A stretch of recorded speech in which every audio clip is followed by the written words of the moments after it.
Hallelujah, hallelujah. ಒಂದು ನಿಮಿಷ ನಾವು ಪ್ರಾರ್ಥನೆ ಮಾಡಿ ದೇವರ ವಾಕ್ಯ ಧ್ಯಾನಿಸೋಣ. ಸ್ತೋತ್ರ ಕರ್ತನೆ, ಸ್ತೋತ್ರಪ್ಪ. ಈ ವೇಳೆ ಕೂಡ ಕರ್ತನೆ ವಾಕ್ಯವಾಗಿರುವ ಯೇಸಯ್ಯ ನಮ್ಮೊಂದಿಗೆ ಕರ್ತನೆ ನೀನು ಮಾತನಾಡೋದಕ್ಕಾಗಿ ನಮ್ಮನ್ನು ಒಪ್ಪಿಸಿಕೊಡುತ್ತಿದ್ದೇವೆ. ನಿನ್ನ ವಾಕ್ಯದಿಂದ ನಾವು ಬಲಪಟ್ಟು ಇನ್ನೂ ಹೆಚ್ಚಾಗಿ ನಿನ್ನ ಬಳಿ ನಾವು ಸೇರುವುದಕ್ಕೂ, ನಿನ್ನ ವಾಕ್ಯದಿಂದ ನಾವು ಅಧಿಕವಾಗಿ ಕರ್ತನೆ ನಿನ್ನ ಪ್ರೀತಿಸುವುದಕ್ಕೂ ನೀನು ಕೃಪೆ ಮಾಡಿಕೊಡಬೇಕೆಂದು ನಿನ್ನ ದಾಸನ ಮನಸ್ಸಿ ನಮ್ಮನಿಗೆ ಮಾತನಾಡಬೇಕಂದ್ರೆ ಯೇಸುವೆಂಬ ನಾಮದಲ್ಲಿ ಪ್ರಾರ್ಥಿಸ್ತೇನೆ. ಆಮೆನ್. Hallelujah, hallelujah, hallelujah. ಇವತ್ತು ಕೂಡ ಒಂದು ಒಳ್ಳೆಯ ಅಂಶದೊಂದಿಗೆ ದೇವರು ನಮ್ಮನಿಗೆ ಮಾತನಾಡೋದಕ್ಕೆ ಅವರು ಇಷ್ಟಪಡ್ತಿದ್ದಾರೆ. ಯಾಕಂತ ಹೇಳಿದ್ರೆ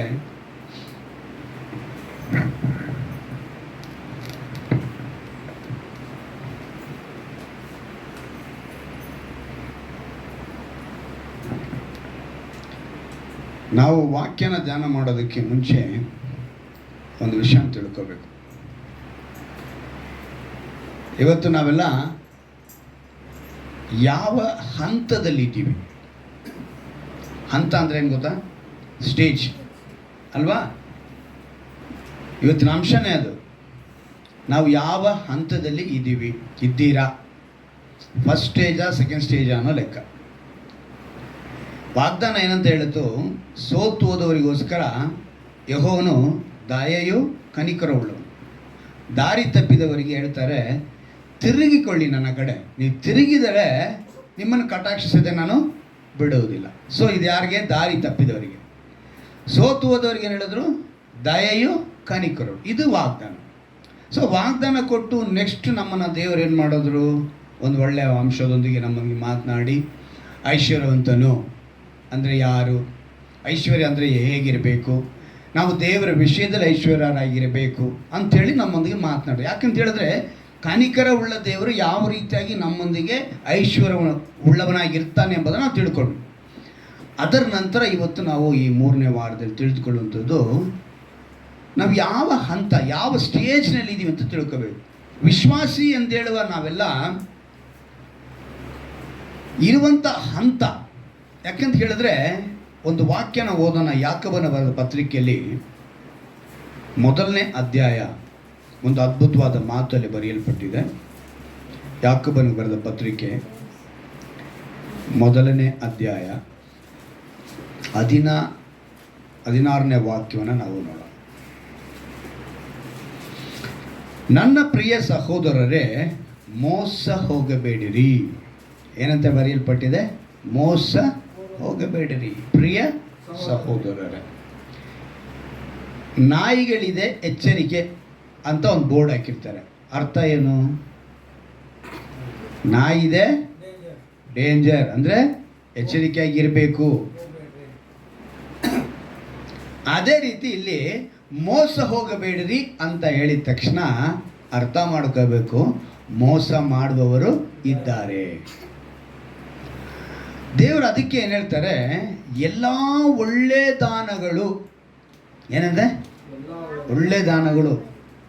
ಇನ್ನೊಂದು ಟ್ರಾನ್ಸ್ಲೇಷನಲ್ಲಿ ಆಶೀರ್ವಾದ ಅಂತ ಬರೆಯಲ್ಪಟ್ಟಿದೆ. ಏನಂತ? ಆಶೀರ್ವಾದ. ಎಲ್ಲ ಆಶೀರ್ವಾದಗಳು, ಕುಂದಿಲ್ಲದ ಎಲ್ಲ ವರಗಳು. ಕುಂದಿಲ್ಲದ ಅಂತ ಹೇಳಿ ನಾನು ಕಡಿಮೆ ಇಲ್ಲದಂತೆ, ಕೊರತೆ ಇಲ್ಲದಂತೆ ಎಲ್ಲ ವಿಧವಾದ ವರಗಳು ಸಹ ಮೇಲನಿಂದ. ಎಲ್ಲಂತೆ? ಒಂದು ವರ್ಷ ಹೇಳುತ್ತೆ ಪರಲೋಕ ಅಂತ. ಏನಂತ? ಪರಲೋಕ. ಮೇಲನಿಂದ ಅಂತ ಹೇಳಿದ್ರೆ ಪರಲೋಕ. ಸಕಲ ವಿಧವಾದ ಬೆಳಕಿಗೂ ಮೂಲ ಕಾರಣನಾದವನಿಂದ. ಎಂತೆ? ಸಕಲ ವಿಧವಾದ ಬೆಳಕಿಗೂ. ನಮ್ಮ ದೇವರಿಗೆ ಹೆಸರೇನು? ಬೆಳಕು. ನಾನೇ ಈ ಲೋಕಕ್ಕೆ ಬೆಳಕು ಅಂತ ಹೇಳ್ತಾರೆ. ಅವಾಗ ಬೆಳಕಿಗೆ ಮೂಲ ಕಾರಣದಿಂದ ಇಳಿದು ಬರುತ್ತದೆ. ಎಲ್ಲಿಂದ ಬರುತ್ತೆ? ಇಳಿದು ಅಲ್ಲಿಗೆ. ಎಲ್ಲವೂ ಆತನಲ್ಲಿದೆ, ಅಲ್ಲಿಂದಾನೇ ನಮಗೆ ಬರಬೇಕು. ಪ್ರಸಂಗಿಯೊಬ್ಬರು ಇದೇ ಮಾತನ್ನು ಹೇಳಿದ್ರಂತೆ, ವಿಶ್ವಾಸಿಗಳಿಗೆ ಹೇಳ್ತಾ ಇದ್ದಾರೆ, ಪ್ರಸಂಗ ಮಾಡ್ತಾ ಇದ್ದಾರೆ. ಮೇಲಣದಿಂದ ಇಳಿದು ಬರುತ್ತೆ ಅಂದಿದ ತಕ್ಷಣ ಒಬ್ಬ ಸಹೋದರ ಏನು ಮಾಡುತ್ತೆ? ಸೀದಾ ಮನೆಗೆ ಹೋಗಿದ ತಕ್ಷಣ ಆರಾಧನೆ ಮುಗಿದ ಮೇಲೆ ಅಟ್ಟದ ಮೇಲೆ ಹೋಗಿ ನೋಡ್ತಾ ಇದ್ದಾರೆ. ಮನೇಲಿ ಅಟ್ಟ ಅಂತ ಮಾಡಿರ್ತಾರೆ ಗೊತ್ತಾ? ಅದು ನೋಡ್ತಾ ಇದ್ದಾರೆ. ಮಗ ಬಂದು ಕೇಳಿದಂತೆ, ಏನಮ್ಮ ಇವತ್ತು ಪಾಸ್ಟರ್ ಹೇಳಿದ್ರು ನಮ್ಗೆ ಆಶೀರ್ವಾದ ಎಲ್ಲ ಮೇಲಣದಿಂದ ಬರುತ್ತೆ ಅಂತ ಹೇಳ್ತಿದ್ದಾರೆ, ಅದರಿಂದ ಇಲ್ಲಿ ಹುಡುಕ್ತಾ ಇದ್ದೀನಿ ಅಂತ. ಏನಂತೆ? ಅಟ್ಟದ ಮೇಲೆ. ಅಲ್ಲ ಹೇಳಿದ್ರು ದೇವರು, ಅಲ್ಲ ಹೇಳಿಲ್ಲ. ದೇವರು ಹೇಳಿದ ಎಲ್ಲಿ? ಪರಲೋಕದಿಂದ, ಅಂದರೆ ದೇವರಿಂದ, ಕರ್ತನಾದ ಯೇಸು ಕ್ರಿಸ್ತನಿಂದ. ಈಗ ನಾವು ತಿಳ್ಕೋಬೇಕು, ಈ ಎಲ್ಲ ದಾನಗಳು ಅಲ್ಲಿಂದನೇ ಬರಬೇಕು, ಎಲ್ಲ ವರಗಳು ಅಲ್ಲಿಂದನೇ ಬರಬೇಕು ಅಂದರೆ ಏನು ಮಾಡಬೇಕು ಅಂತೇಳಿ ನೆಕ್ಸ್ಟ್ ವಾಕ್ಯ ಹೇಳಲ್ಪಡ್ತಾ ಇದೆ. ಆತನಲ್ಲಿ ಚಂಚಲತ್ವವೇನು ಇಲ್ಲವಂತೆ. ಏನಂತೆ? ಏನು ಕೇಳ್ತಾರೆ ದೇವರು ಆ ಮಾತನ್ನು ಅಂತೇಳಿ ಚೆನ್ನಾಗಿ ಗಮನಿಸಬೇಕು. ಚಂಚಲ ಅನ್ನೋದು ನಮ್ಗೆ ಯಾವಾಗ ಬರುತ್ತೆ? ನಿರ್ಧಾರ ಇಲ್ಲದೆ ಇರೋವಾಗ ಚಂಚಲ ಬರುತ್ತೆ. ಒಂದು ದೃಢ ನಿರ್ಧಾರ ಇಲ್ಲ ಅಂತ ಹೇಳಿದ್ರೆ ಹಾಕ್ಬೇಕಾ ಹಾಕ್ಬಾರ್ದ? ಒಂದು ಫಂಕ್ಷನ್ಗೆ ಹೋಗ್ಬೇಕು, ಈ ಬಟ್ಟೆ ಚೆನ್ನಾಗಿರುತ್ತಾ ಚೆನ್ನಾಗಿಲ್ವಾ, ಇದನ್ನ ಈ ನಿರ್ಧಾರ ಮಾಡ್ತಾ ಇರ್ತೀವಿ ನಾವು. ಬಟ್ಟೆ ಹಾಕಿದ್ಮೇಲೆ ಈ ಒಡವೆ ಇದಕ್ಕೆ ಮ್ಯಾಚ್ ಆಗುತ್ತಾ ಮ್ಯಾಚ್ ಆಗಲ್ವಾ? ಸರಿ, ಇದೆಲ್ಲ ಓಲೆ ಬಿಟ್ಬಿಡಿ. ಹೊರಗೆ ಬಂದು ಈ ಚಪ್ಪಲಿ ಮ್ಯಾಚ್ ಆಗುತ್ತಾ ಅಂತ, ಇದ್ರಲ್ಲೂ ನಿರ್ಧಾರ ಇಲ್ಲ. ಮೈ ಮೇಲೆ ಹಾಕೋ ಬಟ್ಟೆಗೇನೆ ಒಂದು ನಿರ್ಧಾರ ಇಲ್ಲ. ನಾವು ಬದುಕುವಂಥ ಈ ಕೆಲಸ ಮಾಡೋದಾ ಬೇಡವಾ? ಇವತ್ತು ಈ ಕೆಲಸಕ್ಕೆ ಹೋಗೋದಾ ಬೇಡವಾ? ಪ್ರತಿಯೊಂದಕ್ಕೇನಿಲ್ಲ, ನಮಗೆ ತೀರ್ಮಾನ ಮಾಡ್ಕೊಳ್ಳೋವಂಥ ಜ್ಞಾನ ಇಲ್ಲ, ನಿರ್ಧಾರ ಇಲ್ಲ. ಆ ರೀತಿಯಲ್ಲ ನಮ್ಮ ದೇವರಿಗೆ. ಅವರು ಮಾಡಿದ್ರೆ ತೀರ್ಮಾನ, ಉದ್ದೇಶ, ಅವರ ಒಂದು ಎಲ್ಲವೂ ಕೂಡ ಅಲ್ಲಿ ಏನಿರಲ್ಲ, ಚಂಚಲತ್ವ ಇರಲ್ಲ. ವ್ಯತ್ಯಾಸದ ಸೂಚನೆಯೂ ಇಲ್ಲ. ಇದು ಬಹಳ ಮುಖ್ಯ. 10 ರೂಪಾಯಿ ಕೊಟ್ಟವನಿಗೆ 1, 1000 ರೂಪಾಯಿ ಕೊಟ್ಟವನಿಗೆ 1, ಲಕ್ಷ ಕೊಟ್ಟವನಿಗೆ 1, ಕೋಟಿ ಕೊಟ್ಟವನಿಗೆ 1 ಅಂತ ಹೇಳಿ ದೇವರ ಹತ್ರ ಇಲ್ಲ. ಮತ್ತಾಯನ ಬರೋ ಸುವಾರ್ತೆಯಲ್ಲಿ ಕೆಲಸಗಾರನ ಅವರು ತನ್ನ ತೋಟಕ್ಕೆ ಕರೆಸ್ಕೊಂಡಾಗ ಬೆಳಗ್ಗೆ 6 ಗಂಟೆಗೆ ಬಂದವನಿಗೂ ಒಂದೇ ಕೂಲಿ, ಸಂಜೆ 5 ಗಂಟೆಗೆ ಬಂದವನಿಗೂ ಒಂದೇ ಕೂಲಿ ಕೊಡ್ತಾರೆ. ವ್ಯತ್ಯಾಸ ಅವರ ಹತ್ರ ಇರಲ್ಲ. ಅವರು ಆ ಮಾತನ್ನ ಹೇಳುವಾಗ, ಏನು ಸ್ವಾಮಿ, ನಾವು ಬೆಳಗ್ಗೆ 6 ಗಂಟೆಗೆ ಬಂದೀವ್ರಿ, ನಮಗೂ 1 ರೂಪಾಯಿ. ಸಂಜೆ 5 ಗಂಟೆಗೆ ಬಂದಿದ್ದಾನೆ, 1 ಗಂಟೆ ಮಾತ್ರ ಇವ್ನು ಕೆಲಸ ಮಾಡಿರೋದು, 6 ಗಂಟೆವರೆಗೂ, ಅವನಿಗೂ ಅದೇ ಒಂದು ಪಾವಲಿ ಅಂತ ಹೇಳಿದ್ರೆ ಇದು ಎಂಥ ನ್ಯಾಯ ಅಂತ ಕೇಳೋವಾಗ ಯೇಸು ಹೇಳ್ತಾರೆ, ಕೊಡುವ ಶಕ್ತಿ ನನ್ನದು, ಕೊಡಲು ತೀರ್ಮಾನ ಮಾಡಿರೋದು ನಾನು. ನಿನಗೇನಂತ ಹೇಳಿದೆ? 1 ದಿವಸ ಕೆಲಸ ಮಾಡಿದ್ರೆ ನಿನಗೆ 1 ರೂಪಾಯಿ ಅಂತ ಹೇಳಿದೆ. ಕೊಟ್ಟಿದ್ದೀನೋ ಇಲ್ವೋ? ಅವನು ಈಗ ಬಂದ, ಅವನಿಗೂ ಅದೇ ಕೂಲಿನೇ. ಅರ್ಥ ಏನು? ನೀನು ರಕ್ಷಣೆ ಹೊಂದಿದೆಯಾ? 10 ವರ್ಷದಿಂದ ನಾನು ರಕ್ಷಣೆ ಹೊಂದಿದ್ದೀನಿ, 20 ವರ್ಷದಿಂದ ರಕ್ಷಣೆ ಹೊಂದಿದ್ದೀನಿ ಅಂತ ಹೇಳಿಕೊಂಡು ಆ ಕ್ಷಣದಲ್ಲಿ ರಕ್ಷಣೆ ಹೊಂದನಲ್ಲ. ಶಿಲುಬೆ ಮೇಲೆ ಒಬ್ಬ ಯಾರು, ದೇವರೇ ನನ್ನನ್ನು ನಿನ್ನ ರಾಜ್ಯ ಬರುವಾಗ ನೆನೆಸಿಕೋ ಅಂತ ಹೇಳಿದ್ನಲ್ಲ, ಅವನಿಗೂ ಒಂದೇ ಸಮನಾದ ತೀರ್ಪು. ಹಲ್ಲೆಲೂಯಾ. ಅದು ದೇವರು ಹೇಳೋದು. ವ್ಯತ್ಯಾಸದ ಸೂಚನೆ ಅವರ ಹತ್ರ ಇರಲ್ಲ. ಸೊ ಈ ಒಂದು ವ್ಯತ್ಯಾಸ ಸೂಚನೆ ಇಲ್ಲ, ಅವರ ಹತ್ರ ಚಂಚಲತ್ವ ಇಲ್ಲ, ಎಲ್ಲವೂ ಅವರಿಂದನೇ ಬರುತ್ತೆ ಅಂತ ಹೇಳುವಂಥ ನಮಗೆ ಯಾಕೋಬನು ಏನು ತಿಳಿಸ್ತಾನೆ ಅಂತ ಹೇಳಿದ್ರೆ, ಆತನು ತನ್ನ ಸುಚಿತ್ತದ ಪ್ರಕಾರ, ಏನಂತೆ ಸುಚಿತ ಅಂದರೆ ದೇವರ ಚಿತ್ತದ ಪ್ರಕಾರ, ಸತ್ಯ ಬೋಧನೆಯ ವಾಕ್ಯದಿಂದ. ಯಾವುದರಿಂದ ನಮಗೆ ಸಿಗುತ್ತೆ ಅಂತ ಹೇಳಿದ್ರೆ ಸತ್ಯದಿಂದ, ಸತ್ಯ ಬೋಧನೆಯ ವಾಕ್ಯದಿಂದ ನಮ್ಮನ್ನು ಹುಟ್ಟಿಸಲಾಗಿ. ನಮ್ಮನ್ನು ಹೇಗೆ ಹುಟ್ಟಿಸಿದ್ದಾರೆ ಅಂತ ಹೇಳಿದ್ರೆ ಒಂದು ಸತ್ಯವನ್ನು ಅರಿತುಕೊಂಡು ಅದರಲ್ಲಿ ನಾವು ಹುಟ್ಟಿದವರಾಗಿ ನಾವು ಆತನ ಸೃಷ್ಟಿಗಳಲ್ಲಿ ಪ್ರಥಮ ಫಲವಂತಾದೆವು. ಈ ಪ್ರಥಮ ಫಲದ ಕುರಿತು ನೆಕ್ಸ್ಟ್ ನಿಮಗೆ ವಾಕ್ಯ ಬರುತ್ತೆ. ಪ್ರಥಮ ಫಲ. ಇವಾಗ ಪ್ರಥಮ ಫಲ ಅಂತ ಹೇಳುವಾಗ ರೋಮಾಪುರದವರಿಗೆ 8ನೇ ಅಧ್ಯಾಯದಲ್ಲಿ 23ನೇ ವಾಕ್ಯದಲ್ಲಿ ಆ ಪ್ರಥಮ ಫಲದ ಕುರಿತು ಬರೆಯಲ್ಪಟ್ಟಿದೆ. ರೋಮಾಪುರದವರಿಗೆ 8ನೇ ಅಧ್ಯಾಯ ಅದರಲ್ಲಿ 23ನೇ ವಾಕ್ಯವನ್ನು ನೀವು ಗಮನಿಸುವಾಗ ಆ ಪ್ರಥಮ ಫಲ ಅಂದರೆ ಏನು ಅಂತೇಳಿ ದೇವರಲ್ಲಿ ಬರೆಸಿದ್ದಾರೆ. ರೋಮಾಪುರದವರಿಗೆ 8ನೇ ಅಧ್ಯಾಯ 23ನೇ ವಾಕ್ಯದಲ್ಲಿ, ಇದು ಮಾತ್ರವಲ್ಲದೆ ಪ್ರಥಮ ಫಲವಾಗಿರುವ ಪವಿತ್ರಾತ್ಮ ವರವನ್ನು ಹೊಂದಿದ ನಾವಾದರೂ ದೇವಪುತ್ರರ ಪದವಿಯನ್ನು ಏನು ಹೊಂದ್ಕೊಳ್ತೀವಿ ನಾವು? ಪವಿತ್ರಾತ್ಮ ವರ. ಪ್ರಥಮ ಫಲ ಅಂತ ಹೇಳಿದ್ರೆ ಯಾವಾಗ ಸತ್ಯವನ್ನು, ಸತ್ಯದ ವಾಕ್ಯವನ್ನು ನಾವು ತಿಳಿದುಕೊಳ್ತೀವೋ, ತಿಳಿದುಕೊಂಡ ಮೇಲೆ ನಮಗೆ ಸಿಗುವಂಥದ್ದು ವರ. ಅದು ಏನು? ಪ್ರಥಮ ಫಲವಾಗಿರುವ ವರ ಪವಿತ್ರಾತ್ಮನ ವರ. ಇದು ನಮ್ಮೊಳಗೆ ಬಂದಾಗ, ವರ ಎಂದಾಗ ನಾವೇನು ಮಾಡ್ತೀವಿ? 2 ಮುಖ್ಯವಾದ ವಿಷಯ ಅದರಲ್ಲಿ ವರ ಅಂತ ಹೇಳುವಾಗ, ಸ್ವಸ್ಥತೆ, ಪ್ರವಾದನೆ. ವರಗಳು ಅಂತ ಹೇಳಿದ ತಕ್ಷಣ ಏನು ಹೇಳಿ? ಸ್ವಸ್ಥತೆ, ಪ್ರವಾದನೆ. ದೇವರ ವಾಕ್ಯದಲ್ಲಿ ನೆಲೆಗೊಂಡ ಮೇಲೆ, ದೇವರ ಆ ಸತ್ಯದಲ್ಲಿ ನೆಲೆಗೊಂಡ ಮೇಲೆ ದೇವರು ನಮ್ಗೇನು ಕೊಡ್ತಾರೆ? ವರ. ಈ ವರನ ಉಪಯೋಗಿಸುವಂಥ ಅನೇಕ ಸೇವಕರು ಏನು ಮಾಡ್ತಾರೆ ಈ ದಿವಸಗಳಲ್ಲಿ, ತಮ್ಮ ಬಳಿ ಬರುವಂಥವರನ್ನು ತಮ್ಮ ವಶದಲ್ಲೇ ಇಟ್ಕೊಳ್ಬೇಕು. ಹೇಗೆ ಇಟ್ಕೊಳ್ಬೇಕು? ತಮ್ಮ ವಶದಲ್ಲೇ ಇಟ್ಕೊಳ್ಬೇಕು ಅಂತ ಹೇಳಿ ಅನೇಕ ವಿಧವಾದ ಪ್ರಯತ್ನಗಳನ್ನು ಮಾಡ್ತಾರೆ. ಅವರು ಪ್ರಯತ್ನಿಸುವ ವಿಷಯಗಳಲ್ಲಿ ನಾನು ತುಂಬ ಕಡೆ ನಾನು ನೋಡಿದ್ದೀನಿ, ಕೇಳಿದ್ದೀನಿ. ಇದನ್ನು ಹೇಗೆಲ್ಲ ಮಾಡ್ತಾರೆ, ಯಾರನ್ನು ನಾನು ಕಡಿಮೆ ಮಾಡಬೇಕಂತನೋ ಅಥವಾ ಕೀಳು ಭಾವನೆಯಿಂದ ಹೇಳಬೇಕು ಅನ್ನೋ ಉದ್ದೇಶ ನನ್ನದಲ್ಲ. ಮೋಸ ಹೋಗಬೇಡ್ರಿ ಅಂತ ಯಾಕೊಬ್ಬನು ಏನಕ್ಕೆ ಹೇಳ್ದ ಅನ್ನೋದಕ್ಕೋಸ್ಕರ ಇದನ್ನು ನಾನು ಹೇಳ್ತೇನೆ. ಯಾಕಂತ ಹೇಳಿದ್ರೆ ಪ್ರವಾದನೆ ಕುರಿತು ನಾನು ಆಗಲೇ ಯೆರೆಮೀಯನಲ್ಲಿ ನಿಮಗೆ ಓದಿ ತೋರಿಸ್ದೆ. 29ನೇ ಅಧ್ಯಾಯದಲ್ಲಿ ನಾನು ನಿಮಗೆ ಓದಿ ತೋರಿಸ್ದೆ. ಪ್ರವಾದನೆಗಳು ಯಾವ ರೀತಿಯಾಗಿ ಇವತ್ತು ನೆರವೇರ್ತಾ ಇದೆ ಅಂಥೇಳಿ, ಇವತ್ತು ಏನು ಮಾಡ್ತಾರೆ ಅಂಥೇಳಿ ಒಬ್ಬ ಸೇವಕರು ಅದನ್ನು ಕಂಡುಹಿಡಿದು ಅದನ್ನು ಅವರು ಹೊರಗಡೆ ಅನೇಕರಿಗೆ ತಿಳಿಸಿದ್ರು. ಆದರೆ ಎಲ್ಲರೂ ಅದೇ ರೀತಿ ಇದ್ದಾರೆ ಅಂತ ನಾನು ಹೇಳಲ್ಲ. ಆದರೆ ಕೆಲವರು ಸ್ವಂತ ಲಾಭಕ್ಕಾಗಿ ಏನು ಮಾಡ್ತಾರೆ, ಸುಳ್ಳು ಪ್ರವಾದನೆಗಳನ್ನು ಸುಳ್ಳು ಪ್ರವಾದಿಗಳ ರೂಪದಲ್ಲಿ ಅವರನ್ನು ನಡ್ಕೊಳ್ತಾರೆ. ಒಂದು ಮೀಟಿಂಗ್ ನಡೀತಾ ಇದೆ, ಆ ಮೀಟಿಂಗ್ನಲ್ಲಿ ತುಂಬ ಜನ ಕುಳಿತಿದ್ದಾರೆ. ನಾನು ಪಕ್ಕದಲ್ಲಿರೋರು ನಾನು ಕೇಳ್ತಾರೆ, ಮೀಟಿಂಗ್ ಕುಳಿತಿರುತ್ತ ನಾನು ಕೇಳ್ತಾ ಇದ್ದೀನಿ ಯಾವ ಊರು ಅಂತ. ಕೇಳಿದ ತಕ್ಷಣ ಅವ್ರು ಹೇಳ್ತಾರೆ ಇಂಥ ಊರು, ಇಂಥ ಒಂದು ಸಮಸ್ಯೆ ಇದೆ, ಅದರಿಂದ ನಾನು ಈ ಮೀಟಿಂಗ್ ಬಂದಿದ್ದೀನಿ ಅಂತ. ಆ ಥರ 4 ಜನ ನಾನು ಮೀಟಿಂಗ್ನಲ್ಲಿ ಇಟ್ಟಿರ್ತೀನಿ ನಮ್ಮವ್ರನ್ನ. ಈ 4 ಜನ ಏನು ಮಾಡ್ತಾರೆ ಗೊತ್ತಾ, 4 ವ್ಯಕ್ತಿಗಳ ಹತ್ರ ಅವ್ರ ಹೆಸರು, ಅವರ ಊರು, ಅವರ ಸಮಸ್ಯೆ ಇದನ್ನು ತಿಳ್ಕೊಂಡು ಒಂದು ಪೇಪರಲ್ಲಿ ಬರೆದು ನಾನು ಇನ್ನೊಬ್ಬನ ಹತ್ರ ಕೊಡ್ತೀನಿ. ಅವನೇನು ಮಾಡ್ತಾನೆ, ತಗೊಂಡು ಬಂದು ಸ್ಟೇಜ್ ಮೇಲಿರೋರು ಕೊಡ್ತಾನೆ. ಸ್ಟೇಜ್ ಮೇಲೆ ಇರೋರು ಏನು ಮಾಡ್ತಾರೆ, ಅದೇ ಹೆಸರಿಟ್ಟು ಕರೀತಾರೆ. ಏನು ಮಾಡ್ತಾರೆ ಅವಾಗ? ಅದೇ ಹೆಸರು ಕರೀತಾರೆ. ಕುಳಿತಿರೋನಿಗೆ ಏನು ಅನಿಸುತ್ತೆ, ಓ ಪಾಸ್ಟರ್ ನಮ್ಮ ಹೆಸರನ್ನ ಕರೆದ್ರು ಅಂದಿದ್ದ ತಕ್ಷಣ ಓಡೋಡಿ ಬಂದು ಕಣ್ಣೀರಿನಿಂದ ಅವ್ರ ಹತ್ರ ಏನು ಮಾತಾಡಿದ ತಕ್ಷಣ ನೀನು ನಾನು ನೋಡಿದ್ದೀವ? ಖಂಡಿತವಾಗ್ಲೂ ನೋಡಿಲ್ಲ ಅಂತಾನೆ. ನೀನು ನಾವು ಭೇಟಿಯಾಗಿದ್ದೀವ? ಇಲ್ಲ ಅಂತಾನೆ. ನಿನ್ನೊಂದಿಗೆ ಇರೋಂಥ ಸಮಸ್ಯೆ ಏನು ಗೊತ್ತಾ ಅಂತ ಈ ಕಾಯಿಲೆ ಹೇಳ್ತಾನೆ. ಓಹೋ, ನೀವು ನಿಜವಾಗ ದೇವ ಸೇವಕರು, ನಿಜವಾಗಲು ನಿಮ್ಮಂಥವ್ರು ಯಾರೂ ಇಲ್ಲ ಅಂತಾನೆ. ಸರಿ, ನಂತರ ಹೇಳ್ತಾನೆ ನಿಮ್ಮ ಸಮಸ್ಯೆ ಪರಿಹಾರ ಆಗಬೇಕು ಅಂದರೆ ನೀವು ದೇವ್ರನ್ನ ಹುಡುಕಬೇಕು ಅಂತೇಳಿ ಒಂದು ಪ್ರಾರ್ಥನೆ ಮಾಡಿ ಕೆಳಗಡೆ ಬೀಳಿಸ್ತಾರೆ. ಏನು ಮಾಡ್ತಾರೆ? ಕೆಳಗಡೆ ಬೀಳಿಸ್ತಾರೆ. ಬಿದ್ದ ಮೇಲೆ ಅವನೇನು ಮಾಡ್ತಾನೆ, ಅವನು ಎದ್ದು ಹೋದ, ಇವರು ಮೀಟಿಂಗ್ ಮುಗಿದೋಯ್ತು. ಬಿದ್ದು ಹೋದವನು ಮತ್ತೆ ವಾಕ್ಯದಲ್ಲಿ ಇಲ್ಲಿದಾನ ಇಲ್ಲವ ಅನ್ನೋದು ಈ ಸೇವಕರಿಗೆ ಗೊತ್ತಿಲ್ಲ. ಬಿದ್ದೋದವನು ಯೇಸು ನನಗೆ ಬಿಡುಗಡೆ ಮಾಡೋದು ಅಂತ ಅದು ಕೂಡ ಅವನಿಗೆ ಗೊತ್ತಿಲ್ಲ. ಆದರೆ ಯೂಟ್ಯೂಬಿಂದನೋ ಅಥವಾ ಆನ್ಲೈನಿಂದನೋ ನೋಡ್ತಾ ಇರುವಂಥ ಬೇರೆಯವ್ರು ಏನು ಮಾಡ್ತಾರೆ, ಇವರು ಒಳ್ಳೆ ಸೇವಕರಪ್ಪ, ನಾವೇನು ಮಾಡಬೇಕು, ಆ ಸಭೆಗೆ ಹೋಗಬೇಕು, ಇನ್ನು ಮುಂದೆ ಅವ್ರ ಹತ್ರ ನಾವು ತಲೆ ಕೊಡಬೇಕು. ಆದರೆ ಇಲ್ಲಿ ವಾಕ್ಯ ಏನಂತ ಹೇಳ್ತಾ ಇದೆ, ಯಾಕೋಬನು ಅಂತ ಹೇಳ್ತಿದ್ರೆ ಮೋಸ ಹೋಗಬೇಡ್ರಿ. ಯಾಕಂದರೆ ಎಲ್ಲ ವರಗಳು ಎಲ್ಲಿಂದ ಬರಬೇಕು? ಅಲ್ಲಿಂದ. ಏನು ಕೇಳಿದ್ರು ಯೇಸು ಕ್ರಿಸ್ತನ ಭೂಮಿ ಮೇಲಿದ್ದಾಗ ಒಂದು ಮಾತು ಹೇಳ್ತಾರೆ, ನನ್ನನ್ನು ನಂಬುವವನು ನನಗಿಂತಲೂ ಇನ್ನೂ ಹೆಚ್ಚಿನ ಕಾರ್ಯವನ್ನು ಮಾಡ್ತಾನೆ.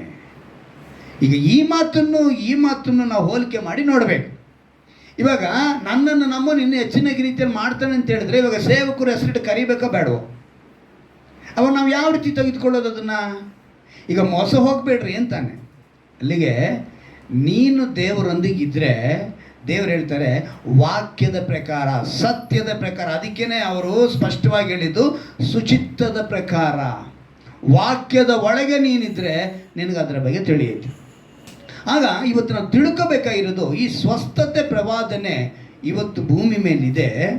ಆದರೆ ಯಾರಿಗೆ ಸ್ವಸ್ಥತೆ, ಯಾರಿಗೆ ಪ್ರವಾದನೆಗಳು ನೆರವೇರ್ತಾ ಇದೆ ಏನಂತ ಹೇಳಿದ್ರೆ, ಎಲ್ಲರೂ ಕೂಡ ತಮ್ಮ ವಶದಲ್ಲಿ ಇಟ್ಕೊಳ್ಬೇಕು. ಯಾರನ್ನ?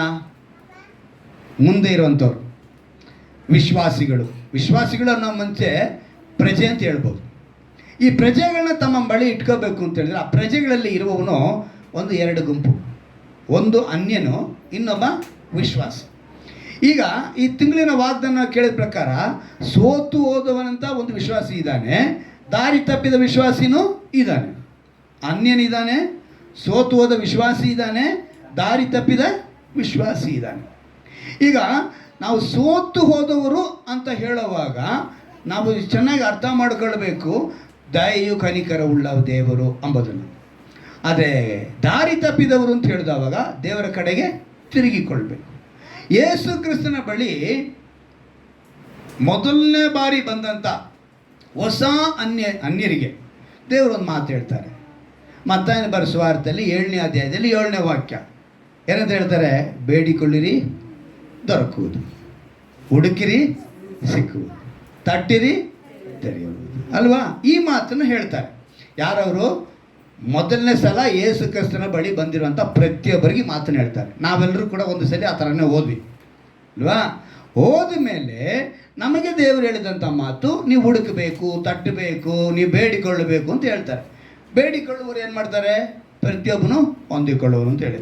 ಸೊ ಈ ವಾಕ್ಯವನ್ನು ವಿಶ್ವಾಸಿ ಆದ ನಂತರ, ಈಗ ನೀವು ಮೊದಲನೇ ಸಲ ಬಂದ್ರಿ, ಈ ಮಾತನ್ನು ಕೇಳಿದ್ರಿ, ಇವಾಗ ವಿಶ್ವಾಸಿ ಆಗ್ತೀರಾ. ನೆಕ್ಸ್ಟ್ ವಿಶ್ವಾಸಿ ಆದ ಮೇಲೂ ಕೂಡ ನೀನು ಮಾಡಬೇಕಾದದ್ದು, ಅದಕ್ಕೆ ಹೇಳಿದ್ದು ಸುಚಿತ್ತದ ಪ್ರಕಾರ, ದೇವರ ಚಿತ್ತದ ಪ್ರಕಾರ, ಸತ್ಯದ ವಾಕ್ಯದಲ್ಲಿದ್ದರೆ ಮಾತ್ರ ಮೇಲಣದಿಂದ ನಿನಗೆ ವರಗಳು ಬರುತ್ತವೆ. ಯಾರಿಗೆ? ವಿಶ್ವಾಸಿಗೆ. ಹೊಸಬನಿಗೆ ದೇವರು ಬೇಡಿಕೊಡ್ರಿ ಅಂತ ಹೇಳ್ತಾರೆ. ವಿಶ್ವಾಸಿಗೆ ಏನು ಬೇಕು? ಚಿತ್ತದ ಪ್ರಕಾರ ಬೇಡಿಕೊಳ್ಬೇಕು. ಅದಕ್ಕೆ ಅವ್ರು ಹೇಳಿದ್ದು ಸುಚಿತ್ತದ ಪ್ರಕಾರ. ಹಲ್ಲೆಲೂಯಾ. ಆದರೆ ಇವೆರಡೂ ವ್ಯತ್ಯಾಸ ತಿಳಿದವರಾಗಿ ಇನ್ನೂ ನಮ್ಮ ಜನ ಏನು ಮಾಡ್ತಾರೆ ಗೊತ್ತಾ? ಅನ್ಯರಿಗೆ ಹೇಳಿದ ಮಾತನ್ನು ಹಿಡ್ಕೊಂಡು ಕುಳ್ತಿದ್ದಾರೆ.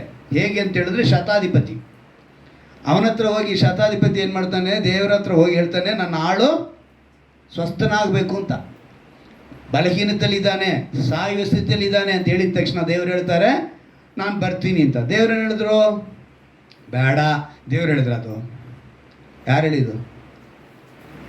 ಇದಕ್ಕೆ ಹೇಳೋದು, ವಾಕ್ಯನ ಕೇಳುವಾಗ ನಿಮ್ಮ ಗಮನ ಇರಬೇಕು. ಶತಾಧಿಪತಿ ಹೇಳ್ತಾನೆ, ದೇವರೇ ನೀನು ನನ್ನ ಮನೆಗೆ ಬರೋದು ಬೇಡ, ನಾನು ಒಂದು ಮಾತು ಹೇಳಿದ್ರೆ ನನ್ನ ಆಳು ಕೆಲಸ ಮಾಡದಂತೆ, ನೀನು ಒಂದು ಮಾತು ಹೇಳಿದ್ರೆ ನಾನು ಆಳು ಸ್ವಸ್ಥವಾಗ್ತಂತೆ, ಒಂದು ನಂಬಿಕೆ ಮಾತು ಹೇಳ್ತಾನೆ. ಆಗ ಯೇಸು ಒಂದು ಮಾತು ಹೇಳ್ತಾರೆ, ಇಂಥ ನಂಬಿಕೆನ ನಾನು ಇಸ್ರಾಯೇಲರಲ್ಲೂ ಕಾಣಲಿಲ್ಲ. ಅರ್ಥ ಮಾಡ್ಕೊಳ್ಳಿ, ಎಲ್ಲಿ ಕಾಣಲಿಲ್ಲ? ಅಲ್ಲಿಗೆ ಶತಾಧಿಪತಿ ಯಾರು? ಅನ್ಯನು. ಅನ್ಯನಿಗೆ ಹೇಳಿದ ಮಾತನ್ನ ಇಸ್ರಾಯೇಲಲ್ಲಿ ಆ ನಂಬಿಕೆ ಇರಲಿಲ್ಲ. ಅಂದರೆ ವಿಶ್ವಾಸಿಯಾಗಿರುವಂಥವನಿಗೆ ಆ ನಂಬಿಕೆ ಇರಲಿಲ್ಲ. ಈಗ ವಿಶ್ವಾಸಿಯಾಗಿದ್ದು ನೀನು ಕೇಳಿದ್ರೆ, ಬೇಡಿಕೊಳ್ಳಿರಿ ಅಂತ ಹೇಳಿದ್ರೆ ಸಿಗಲ್ಲ. ಅನ್ಯನಾಗಿದ್ದು ಬೇಡಿಕೊಂಡಾಗ ಮಾತ್ರ ಸಿಗುತ್ತೆ. ನೀನು ವಿಶ್ವಾಸಿ ಆದಮೇಲೆ ದೇವರ ಚಿತ್ತದ ಪ್ರಕಾರ, ಅವರ ವಾಕ್ಯದ ಪ್ರಕಾರ ನಡೆದ್ರೆ ಮಾತ್ರ ನಿಂಗೆ ಸಿಗುತ್ತೆ. ವ್ಯತ್ಯಾಸ ತಿಳಿಬೇಕು. ಈಗ ಅನ್ಯನ ಇನ್ನೊಂದು ಕಡೆ ನಾವು ಮಾನವ ಕುಲಕ್ಕಾಗಿ ದೇವರು ತ್ಯಾಗ ಮಾಡಿದ ನೋಡ್ತೀವಿ. ಮತ್ತಾಯನ ಬರೆದ ಸುವಾರ್ತೆ 8ನೇ ಅಧ್ಯಾಯದಲ್ಲಿ 16ನೇ ವಾಕ್ಯ 17ನೇ ವಾಕ್ಯ ನೋಡಿದ್ರೆ, ದೇವರು ಶಿಲುಬೆ ಮೇಲೆ ತನ್ನ ಪ್ರಾಣ ತ್ಯಾಗವನ್ನು ಮಾಡ್ತಾರೆ. ಏನಂತ ಮಾಡಿದ ವಾಕ್ಯ ನೋಡಿದ್ವಾ? ಮತ್ತಾಯನ ಬರೆದ ಸುವಾರ್ತೆ 8ನೇ ಅಧ್ಯಾಯ ಮತ್ತಾಯನ ಬರೆದ ಸುವಾರ್ತೆ 8ನೇ ಅಧ್ಯಾಯ 16ನೇ ವಾಕ್ಯವನ್ನು ಗಮನಿಸುವಾಗ, ದೆವ್ವ ಹಿಡಿದ ಬಹಳ ಜನರನ್ನು ಆತನ ಬಳಿಗೆ ಕರೆತಂದ್ರು. ಏನು ತಂದರು? ದೆವ್ವ ಹಿಡಿದವರು. ಇವ್ರು ಯಾರು? ಅನ್ಯರು. ಇವ್ರು ತಂದಾಗ ದೇವ್ರನ್ನ ಮಾಡ್ತಾರೆ, ಆತನ ಮಾತ್ರದಿಂದಲೇ ದೆವ್ವಗಳನ್ನ ಬಿಡಿಸ್ತಾರೆ. ಬೇರೆ ಏನು ಮಾಡಲಿಲ್ಲ. ಏನು ಮಾಡಿದ್ರು? ಮಾತನಾಡಿದ್ರು. ತಲೆ ಹಿಡ್ಕೊಂಡು, ಜುಟ್ಟು ಹಿಡ್ಕೊಂಡು, ಅಲ್ಲಾಡಿಸಿ, ಕೆಳಗೆ ಬೀಳಿಸಿ, ಇಂಥ ಒಂದು ಸನ್ನಿವೇಶ ಎಲ್ಲ ಅಲ್ಲಿ ಇರಲಿಲ್ಲ. ನಿನ್ನ ಹೆಸರೇನು? ಯಾವ ಊರಿಂದ ಬಂದೆ? ಎಲ್ಲಿಂದ ಇವನು ಹಿಡ್ಕೊಂಡೆ? ನೀನು ಹೂವಾದಲ್ಲಿದ್ದ, ಬಟ್ಟೆನಲ್ಲಿದ್ದ, ಸಿಡಿನಲ್ಲಿದ್ದ? ಪ್ರಶ್ನೆನೇ ಇಲ್ಲ.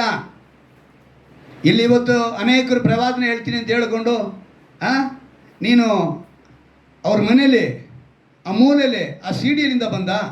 ಏನಂತ ಸಿಡಿ? ಸಿನಿಮಾ ಸಿಡಿ ಅಂತ. ಸಿನಿಮಾ ಸಿಡಿ ಇದಕ್ಕೆ ಇವ್ರು ಬಂದ್ಬಿಡ್ತಂತೆ. ಎಲ್ಲಿಗೆ? ಟಿ ವಿ ಇವತ್ತು ಮನೇಲಿ ಎಲ್ಲರ ಮನೆಗೂ ಇದೆಯಪ್ಪ. ಇದೆಯಾ ಇಲ್ವಾ? ಇವಾಗ ಅದರೊಳಗೆ ಹಾಡಿದೆ ಅಂತ ಹೇಳ್ಬೇಕಾ? ನಾನು ಹಾಡಿಲ್ಲ ಅಂತ ಹೇಳ್ಬೇಕಾ? ಈಗ ಎಲ್ಲ ಸೇವಕರ ಮನೆ ಟಿ ವಿ ಇದೆಯಪ್ಪ. ಆಂಡ್ರಾಯ್ಡ್ ಟಿ ವಿ ಇಟ್ಕೊಂಡಿದ್ದಾರಪ್ಪ. ಇಂಟರ್ನೆಟ್ ಯೂಸ್ ಮಾಡ್ತಾರೆ. ಇಂಟರ್ನೆಟ್ನಲ್ಲಿ ಇವಾಗ ಅಶುದ್ಧ ಇದೆಯಾ ಇಲ್ವಾ? ಯಾವುದಕ್ಕೆ ಹೋಲಿಕೆ ಮಾಡ್ತಿದ್ದಾರೆ? ಕನಕಾಂಬರವ ಇಟ್ಕೊಂಡ್ಬಂದ್ಬಿಟ್ರಂತೆ. ಕನಕಾಂಬರವ ಯಾರಿಗಿಷ್ಟ ಗೊತ್ತಾ? ಮಲ್ಗೆ ಹೂವು ಇಷ್ಟು ಕೇಳ್ಬಂದ್ಕಂದ್ರೆ ಮಲ್ಗೆ ಹೂವು ಯಾರಿಗಿಷ್ಟ ಗೊತ್ತಾ? ನಿನಗೆ ಯಾಕೆ ಇಟ್ಕೊಂಡೆ? ದೇವರ ಮಗನಾಗಿ, ದೇವರ ಮಗಳಾಗಿ ನಿನಗೇನಕ್ಕೆ? ಕಪ್ಪು ಬಟ್ಟೆ ಹಾಕೊಂಬಂದಿದ್ಯಾ? ಇದೆಲ್ಲ ಎಲ್ಲಿಂದ ಬಂತು? ಆದರೆ ಅನ್ಯರ ಇಲ್ಲಿ ಮಾತನ್ನು ಚೆನ್ನಾಗಿ ಗಮನಿಸ್ಕೊಳ್ಳಿ. ದೇವರು ಮಾತಾಡಿದ್ರು, ಅಲ್ಲಿ ಬಿಟ್ಟೋಯ್ತು. ಬೇರೆ ಏನು ಪ್ರಶ್ನೆ ಮಾಡಲಿಲ್ಲ. ಅಂದರೆ ಅನ್ಯರಿಗೆ ಆಗುವಂಥ ಅದ್ಭುತಗಳು ವಿಶ್ವಾಸಿ ಆದ ಮೇಲೆ ಅದೇ ರೀತಿ ಇರಬಾರ್ದು. ವಿಶ್ವಾಸಿ ದೇವರ ಚಿತ್ತದ ಪ್ರಕಾರ ನಡಿಬೇಕು. ಇನ್ನೊಂದು ಕಡೆ ನೋಡ್ತೀವಿ, ಅಪೊಸ್ತಲರ ಕೃತ್ಯಗಳಲ್ಲಿ ಪೇತ್ರನು ಏನು ಮಾಡ್ತಾನೆ? ನನ್ನಲ್ಲಿ ಏನೂ ಇಲ್ಲ, ಯೇಸುವಿನ ಹೆಸರಲ್ಲಿ ನೀನು ಎದ್ದು ನಡೆದಾಡು ಅಂತೇಳಿ ಒಬ್ಬ ಕುಂಟನನ್ನು ನಡೆಸ್ತಾರೆ.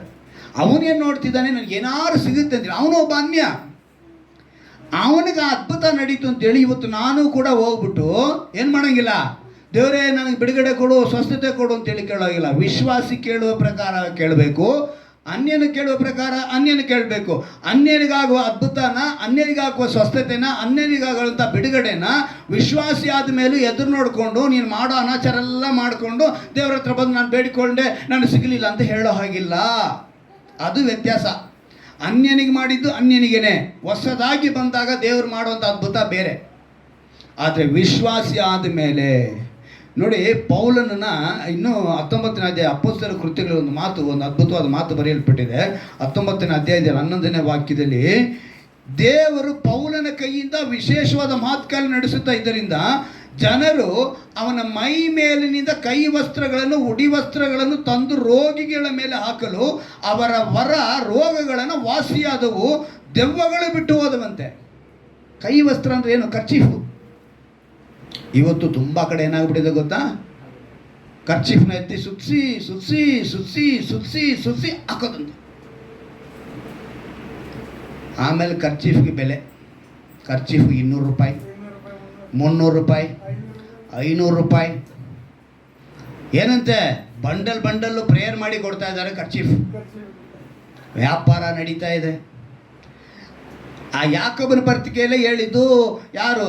ಸಭೆಯ ಹಿರಿಯರು ಎಣ್ಣೆ ಹಚ್ಚಿ ಪ್ರಾರ್ಥಿಸಲಿ, ಅತ್ಯಾಸಕ್ತಿಯುಳ್ಳ ಪ್ರಾರ್ಥನೆ ಬಹುಬಲಕಾರಿಯಾಗಿದೆ ಅಂತ ಹೇಳಿದ ಮಾತ್ರಕ್ಕೆ ಈಗ ಎಣ್ಣೆ ಬಾಟ್ಲು ಸೇಲಿಂಗ್ 100 ರೂಪಾಯಿಗೆ. ಯಾವುದೋ 20 ರೂಪಾಯಿ ಎಣ್ಣೆ ಡಬ್ಬಿ ಎಷ್ಟು ಇವಾಗ 100 ರೂಪಾಯಿ ಆಗ್ಬಿಟ್ಟಿದೆ. ಏನು ಮಾಡೋಣ ಜನ? ಅದಕ್ಕೆ ಯಾಕೋಬ ಹೇಳ್ತಾನೆ, ಮೋಸ ಹೋಗಬೇಡ್ರಿ. ಎಲ್ಲ ವರಗಳು, ಎಲ್ಲ ದಾನಗಳು ಎಲ್ಲಿಂದ ಬರಬೇಕು? ಮೇಲಣದಿಂದ ಬರಬೇಕು. ಅದು ಯಾರು ಶುಚಿತ್ವದ ಪ್ರಕಾರ, ಸತ್ಯ ಬೋಧನೆ, ವಾಕ್ಯದ ಪ್ರಕಾರ ಇರ್ತಾರೋ ಅವರಿಗೆ ಕೊಡಲ್ಪಡುತ್ತೆ. ಅದು ಯಾರಾಗಿದ್ರು ಸರಿ. ನನಗೆ ಮಾತ್ರ ಪಾಸ್ಟರ್ ಆದವರಿಗೆ ಕೊಡ್ತೀನಿ, ಬೋಧಕನಾದವನಿಗೆ ಮಾತ್ರ ಕೊಡ್ತೀನಿ, ಇದರಲ್ಲಿ ಸತ್ಯವೇದ ಹೇಳಲಿಲ್ಲ. ನೀವು ಕೇಳಿದ್ರೆ ದೇವರು ಖಂಡಿತವಾಗ್ಲೂ ಕೊಡ್ತಾರೆ. ಯೇಸು ಕ್ರಿಸ್ತನ ಒಂದು ಮಾತು ಹೇಳ್ತಾರೆ, ಅದನ್ನೇ ನಾನು ಯಾವಾಗಲೂ ಬ್ಯಾನರಲ್ಲಿ ಹಿಂದೆ ಹಾಕಿದ್ದೀನಿ. ಎಲ್ಲ ಕಷ್ಟಪಡುವವರೇ ಹೊರೆ ಓದ್ತಾರೆ, ನೀವೆಲ್ಲರೂ ನನ್ನ ಬಳಿಗೆ ಬನ್ನಿರಿ ಅಂತೇಳಿ ಹೊಸಬನಿಗೆ ಹೇಳಿದ್ದು. ವಿಶ್ವಾಸಿ ಆದ ಮೇಲೂ ಕೂಡ ನಾನು ಕಷ್ಟಪಡ್ತಾ ಇದ್ದೀನಿ. ನೀನು ವಿಶ್ವಾಸಿ ಆದ ಮೇಲೆ ನಿನ್ನ ಒಂದು ಸ್ಟೇಜ್ ಬೇರೆ ಆಗ್ತೈತೆ. ಈಗ ಅದಕ್ಕೆ ನಾವು ಹೋಗ್ತೀವಿ. ಇನ್ನು ನಾನು ಮುಂದೆ ನಿಂತೀನಿ. ಯಾಕಂದರೆ ದೇವರೇನು ಒಂದು ಮಾತು ಹೇಳ್ತಾರೆ, ಬೇಡಿಕೊಳ್ಳಿ ನಿಮಗೆ ದೊರೆಯುವುದು ಅಂತೇಳಿ ಹೊಸಬನಿಗೆ ಹೇಳಿದ ಮಾತನ್ನ ಅವ್ರು ಇನ್ನೊಂದು ಕಡೆ ಹೇಳ್ತಾರೆ, ಇವರು ಕುರುಬನಿಲ್ಲದ ಕನಿಕರ ಪಟ್ಟನಂತೆ. ಮತ್ತಾಯ 9:36 ನಾವು ನೋಡ್ತೀವಿ ಆ ಮಾತನ್ನ. ಏನಂತ ಹೇಳ್ತಾರೆ? ಕನಿಕರ ಪಟ್ಟನು ಅಂದರೆ ಹೊಸಬರನ್ನ ನೋಡಿ ಅವ್ರು ಕನಿಕರ ಪಟ್ಟರು. ಅದೇ ವೇಳೆ ಇನ್ನೊಂದು ಮಾತು, ಪಾಪಿಗಳನ್ನು ಹುಡುಕಿ ರಕ್ಷಿಸುವುದಕ್ಕೆ ಭೂಮಿ ಮೇಲೆ ಯೇಸು ಕ್ರಿಸ್ತನು ಬಂದಿದ್ದು. ಯಾರನ್ನು ಹುಡುಕಿ?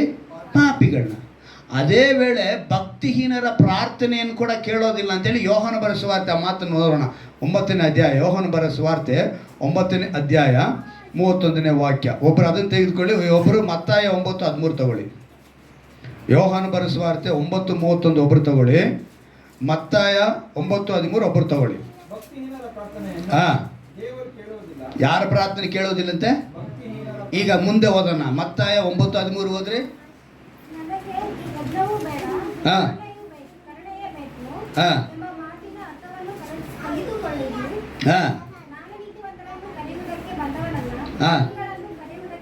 ಯಾರನ್ನು ಕರೆಯೋದಕ್ಕೆ ಬಂದ್ರಂತೆ?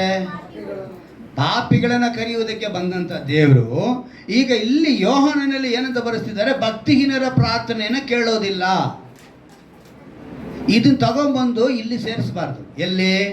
ಮತ್ತಾಯನಲ್ಲಿ ಹೇಳಿರುವಂಥ ಮಾತಿನಲ್ಲಿ ಸೇರಿಸಬಾರ್ದು. ಅದಕ್ಕೇನೆ ಯಾವಾಗಲೂ ಹೇಳ್ತೀನಿ, 6 ಪ್ರಶ್ನೆ ಹಾಕ್ಕೋಬೇಕು ವಾಕ್ಯನ ಓದ್ಬೇಕಿರೆ. ಮತ್ತಾಯನಲ್ಲಿ ಹೇಳಿದ್ದು ಹೊಸಬನಿಗೆ, ಅನ್ಯನಿಗೆ ಹೇಳಿದಂಥ ಮಾತು. ಏನಂತ ಹೇಳ್ತಿದ್ದಾರೆ ಅವರು? ನಾನು ಕರುಣೆಯನ್ನೇ ನೆನೆಸ್ಕೊಂಡು ಬಂದಿದ್ದೀನಿ, ಪಾಪಿಗಳನ್ನ ಹುಡುಕಿ ರಕ್ಷಿಸುವುದಕ್ಕೆ ಬಂದಿದ್ದೀನಿ ಅಂತೇಳಿ ಎಲ್ಲ ಮನುಷ್ಯರಿಗೆ, ಅಂದರೆ ಮನುಷ್ಯನಾಗಿ ಯಾರ್ಯಾರು ಇದ್ದಾರೋ ಎಲ್ರಿಗೂ ಸೇರಿ ಹೇಳಿದ್ರು ಪಾಪಿ ಅಂತೇಳಿ. ಆದರೆ ವಿಶ್ವಾಸಿ ಆದ ಮೇಲೆ ಅವನು ಭಕ್ತಿಹೀನನಾಗ್ತಾನೆ. ಅಂದರೆ ದೇವರ ಮೇಲೆ ಅಸಡ್ಡೆ ಬರ್ತಾನೆ. ಅಂಥವ್ರ ಪ್ರಾರ್ಥನೆನ, ಅಂದರೆ ತೆಲುಗು ಬೈಬಲ್ ನೋಡಿದ್ರೆ ಪಾಪುಲ ಪ್ರಾರ್ಥನಾ ಅಂತಲೇ ಬರೆಯಲ್ಪಟ್ಟಿದೆ. ಪಾಪುಲ ಪ್ರಾರ್ಥನೆ ನೀನು ಕೇಳೋದಿಲ್ಲ ಅಂತ ಹೇಳ್ತಾರೆ, ಕಿವಿಗೊಡಲ್ಲ ಅಂತ ಹೇಳ್ತಾರೆ ತೆಲುಗು ಬೈಬಲ್ನಲ್ಲಿ. ಪಾಪುಲು ಅಂತಲೇ ಬರೆಯಲ್ಪಟ್ಟಿದೆ ಅಲ್ಲಿ. ಇಲ್ಲಿ ಭಕ್ತಿಹೀನರು ಅಂತ ಬರೆಯಲ್ಪಟ್ಟಿದೆ ಕನ್ನಡದಲ್ಲಿ. ಟ್ರಾನ್ಸ್ಲೇಷನಲ್ಲೇ ನನಗೆ ತುಂಬ ಯೋಚನೆ ಬಂದುಬಿಡುತ್ತೆ. ಎಷ್ಟೋ ವಾಕ್ಯಗಳು ಅದಲು ಬದಲಾಗಿ ತೆಲುಗುನವ್ರು ಒಂದು ಥರ ಉಪದೇಶ ಮಾಡಿದ್ರೆ, ಕನ್ನಡದವ್ರು ಒಂಥರ ಉಪದೇಶ ಮಾಡಿದ್ರೆ, ತಮಿಳ್ನವ್ರು ಒಂಥರ ಉಪದೇಶ ಮಾಡ್ತಾರೆ, ಆಂಗ್ಲ ಭಾಷೆಯಲ್ಲಿ ಒಂಥರ ಉಪದೇಶ ಮಾಡ್ತಾರೆ, ಇಬ್ರಿಯ ಭಾಷೆಯಲ್ಲಿ ಒಂಥರ ಬರೆದೇಳ್ಪಟ್ಟಿದೆ. ಅರ್ಥಗಳೇ, ಸಂದರ್ಭಗಳೇ ಬದಲಾಗ್ಬಿಡ್ತಾರೆ. ನಾವು ಸರಿಯಾಗಿ ರೀತಿಯಲ್ಲಿ ದೇವರ ವಾಕ್ಯನ ಅರ್ಥ ಮಾಡ್ಕೊಳ್ಬೇಕು. ಇಲ್ಲಿ ಎರಡನ್ನು ಮಿಕ್ಸ್ ಮಾಡ್ತೀರಾ. ಮತ್ತಾನು ಹೇಳಿದ್ದು ಪಾಪಿಗೆ, ಅದರಲ್ಲಿ ಮತ್ತಾನ ಮೂಲಕ ಹೇಳಿದ್ದು, ಯೋಹಾನ್ ಹೇಳಿದ್ದು ಧರ್ಮಶಾಸ್ತ್ರವನ್ನು ಅನುಸರಿಸುವ ಪರಿಸರಿಗೆ ಹೇಳಿದ್ದು. ಏನಂತ ಹೇಳಿದವರು? ಧರ್ಮಶಾಸ್ತ್ರ ಅನುಸರಿಸುವ. ಇಂದು ಕೆಲವು ಉಪದೇಶಕರು ಎರಡನ್ನು ಮಿಕ್ಸ್ ಮಾಡಿ ಇದನ್ನೇನು ಮಾಡ್ತಾರೆ, ಪಾಪಿ ಆಗಿದ್ರೆ ನಿನ್ಗೆ ಅದ್ಭುತ ಇಲ್ಲ ಅಂತ ಟೋಟಲಾಗಿ ಹೇಳುವಂಥ ಉಪದೇಶಕರು ಬಂದ್ಬಿಟ್ಟಿದ್ದಾರೆ. ಈಗ ಯಾವ ವಾಕ್ಯನಿಟ್ಟು ಈ ಯಾಕೋಬನ 1ನೇ ಅಧ್ಯಾಯದ 16ನೇ ವಾಕ್ಯನೇ ಬೇಸಾಗಿ ಇಟ್ಕೊಂಡು ಎಲ್ಲ ವರಗಳು ಅದ್ಭುತಗಳು ಮೇಲಿಂದನೇ ಬರಬೇಕು, ಯಾವ ಮನುಷ್ಯನಿಂದನೂ ಅದ್ಭುತ ನಡೆಯಲ್ಲ ಅಂಥೇಳಿ ಹೇಳ್ತಾರೆ. ನಮ್ಮ ಈ ಒಂದು ಸಭೆಯಲ್ಲಿ ಎಷ್ಟು ಜನ ಬಂದು ಅದ್ಭುತ ಮಾಡ್ಕೊಂಡು ಹೋಗಿಲ್ಲ. ಅಲ್ಲೆಲ್ಲೂಯ್ಯ. ಎಷ್ಟೋ ಬಿಡುಗಡೆಗಳು, ಆದರೆ ಅವರು ಸಭೆಯಲ್ಲಿ ನಡೆಯಲ್ಪಡಲಿಲ್ಲ. ಕಾರಣ ಅವರ ಅನ್ಯರಾಗಿಯೇ ಹೋದರು. ವಿಶ್ವಾಸಿಯಾದವರು ಸಭೆಯಲ್ಲಿ ನಡೆಯಲ್ಪಟ್ಟರು. ನೀವೇನು ಮಾಡಬೇಕು ಇವಾಗ? ಧರ್ಮೋಪದೇಶ ಕಾಂಡದಲ್ಲಿ ಮತ್ತು ವಿಮೋಚನೆ ಕಾಂಡದಲ್ಲಿ ಹೇಳಿರುವ ಮಾತುಗಳನ್ನ ತಗೊಂಬಂದು ಇಲ್ಲಿಗೆ ಸೇರಿಸ್ಕೋಬಾರ್ದು. ವಿಮೋಚನೆ ಕಾಂಡದಲ್ಲಿ 10 ಆಜ್ಞೆಗಳಲ್ಲಿ ದೇವರೊಂದು ಮಾತನ್ನು ಹೇಳ್ತಾರೆ, ನಾನು 3-4 ತಲೆಮಾರುಗಳವರೆಗೂ ನಾನು ವಿಚಾರಿಸ್ತೀನಿ, 1000 ತಲೆಗಳವರೆಗೆ ಆಶೀರ್ವದಿಸ್ತೀನಿ ಅಂತ ಹೇಳಿದರು ಅಲ್ವಾ? ತಂದೆಗಳ ಫಲವನ್ನು ಮಕ್ಕಳ ಮೇಲೆ ತೋರಿಸ್ತೀನಿ ಅಂತೇಳಿ 3-4 ತಲೆಮಾರುಗಳವರೆಗೆ ಅಂತೇಳಿ ದಶಾಜ್ಞೆಯಲ್ಲಿ ಹೇಳಿದ್ದು. ಅದೇ ನೀವು ಯೆಹೆಜೇಲ್ಕನ ಅಧಿಕಾರಕ್ಕೆ ನೀವು ಆ ಅಧ್ಯಾಯಕ್ಕೆ ಬಂದುಬಿಟ್ರೆ, 18ನೇ ಅಧ್ಯಾಯ, ಯೆಹೆಜೇಲ್ಕನ 18ನೇ ಅಧ್ಯಾಯದಲ್ಲಿ ನೋಡಿ ಆ ಮಾತನ್ನು ಹೇಗೆ ದೇವರು ಅದೇ ಪ್ರವಾದಿಗಳ ಮೂಲಕ ಇನ್ನೊಂದು ಮಾತನ್ನು ನಮಗೆ ಬರೆಸ್ತಾರೆ ಅಂತ ಹೇಳಿ. ಹಾಗಾದರೆ ಅದನ್ನು ಬರೆಸಿದ್ದು ಯೆಹೋವನೇ, ಇದನ್ನು ಬರೆಸಿದ್ದು ಯೆಹೋವನೇ. 18ನೇ ಅಧ್ಯಾಯದ 20ನೇ ವಾಕ್ಯದಲ್ಲಿ ಪಾಪ ಮಾಡುವವನೇ ಸಾಯುವನು. ಯಾರು ಸಾಯ್ತಾರೆ? ಪಾಪ ಮಾಡುವವನೇ ಸಾಯುವನು, ಮಗನು ತಂದೆಯ ದೋಷ ಫಲವನ್ನು ಅನುಭವಿಸನು. ಮಗ ತಂದೆ ಮಾಡಿದಂಥ ಪಾಪದಕ್ಕೆ ಹೊಣೆಗಾರಿಕೆ ಆಗಲ್ಲ. ತಂದೆ ಪಾಪಿಯಾಗಿದ್ದರೆ ಮಗನಿಗೆ ಆ ಶಿಕ್ಷೆ ಇರಲ್ಲ. ನಂತರ ಹೇಳಲ್ಪಡ್ತಾ ಇದೆ ನೋಡಿ, ತಂದೆಯು ಮಗನ ದೋಷ ಫಲವನ್ನು ಅನುಭವಿಸನು. ಈಗ ಮಗ ಪಾಪಿಯಾಗಿದ್ದರೆ ತಂದೆಗೆ ಆ ಶಿಕ್ಷೆ ಕೊಡಲ್ಲ, ಯಾರು ಮಾಡಿದ್ರು ಅವರಿಗೆ ಅದು. ಆದರೆ ದಶಾಜ್ಞೆಯಲ್ಲಿ ಏನಂತ ಹೇಳಿದ್ರು, 3-4 ತಲೆಮಾರುಗಳವರೆಗೆ ವಿಚಾರಿಸುತ್ತೇನೆ, 1000 ವರ್ಷದವರೆಗೆ ಆಶೀರ್ವದಿಸ್ತೀನಿ. ಅದು ಇಸ್ರಾಯೇಲರಿಗೆ ಕೊಡಲ್ಪಟ್ಟಂಥ ಮಾತು. ಇದು ಅನ್ಯರಾಗಿರುವಂಥ ನಮಗೆಲ್ಲರಿಗೂ ಕೊಡುವಂಥ ಮಾತು. ಹಲ್ಲೆಲೂಯ. ವ್ಯತ್ಯಾಸ ತಿಳಿಬೇಕು. ಅದನ್ನು ತಗೊಂಬಂದು ಇದಕ್ಕೆ ಸೇರಿಸ್ಕೊಂಡು ದೇವರು ಕ್ಷಮಿಸೋದಿಲ್ಲ, ನಿಮ್ಮ 3-4 ತಲೆಮಾರುಗಳಿಗೆ ನಿಮಗೆ ಶಾಪ ನಿಮ್ಮ ಬರುತ್ತೆ, ಓ ಜನ್ಮದ ಪಾಪ, ಓ ಜನ್ಮದ ಶಾಪ ನಿಮ್ಮನಿಗೆ ಈ ಜನ್ಮಕ್ಕೆ ಬಂದಿದೆ, ನಿಮ್ಮ ತಂದೆ ಮಾಡಿದೋ ಮುತ್ತಾತನ ಮಾಡಿದೋ ಪಾಪಗಳೆಲ್ಲ ನಿಮ್ಮನ್ನು ಆವರಿಸ್ಕೊಂಡು ಹೇಳೋ ಹಾಗೆ ಇಲ್ಲ. ಆ ರೀತಿ ಯಾರಾದರೂ ಹೇಳಿದ್ರು ಅಂತ ಹೇಳಿದ್ರೆ ನೀವು ಅವ್ರು ತಿಳ್ಕೋಬೇಕು, ಇವರು ಸುಳ್ಳು ಬೋಧಕರು. ಇಲ್ಲಿ ಸ್ಪಷ್ಟವಾಗಿ ದೇವರು ಹೇಳ್ತಿದ್ದಾರೆ, ಚೆನ್ನಾಗಿ ನಾವು ತಿಳ್ಕೋಬೇಕು.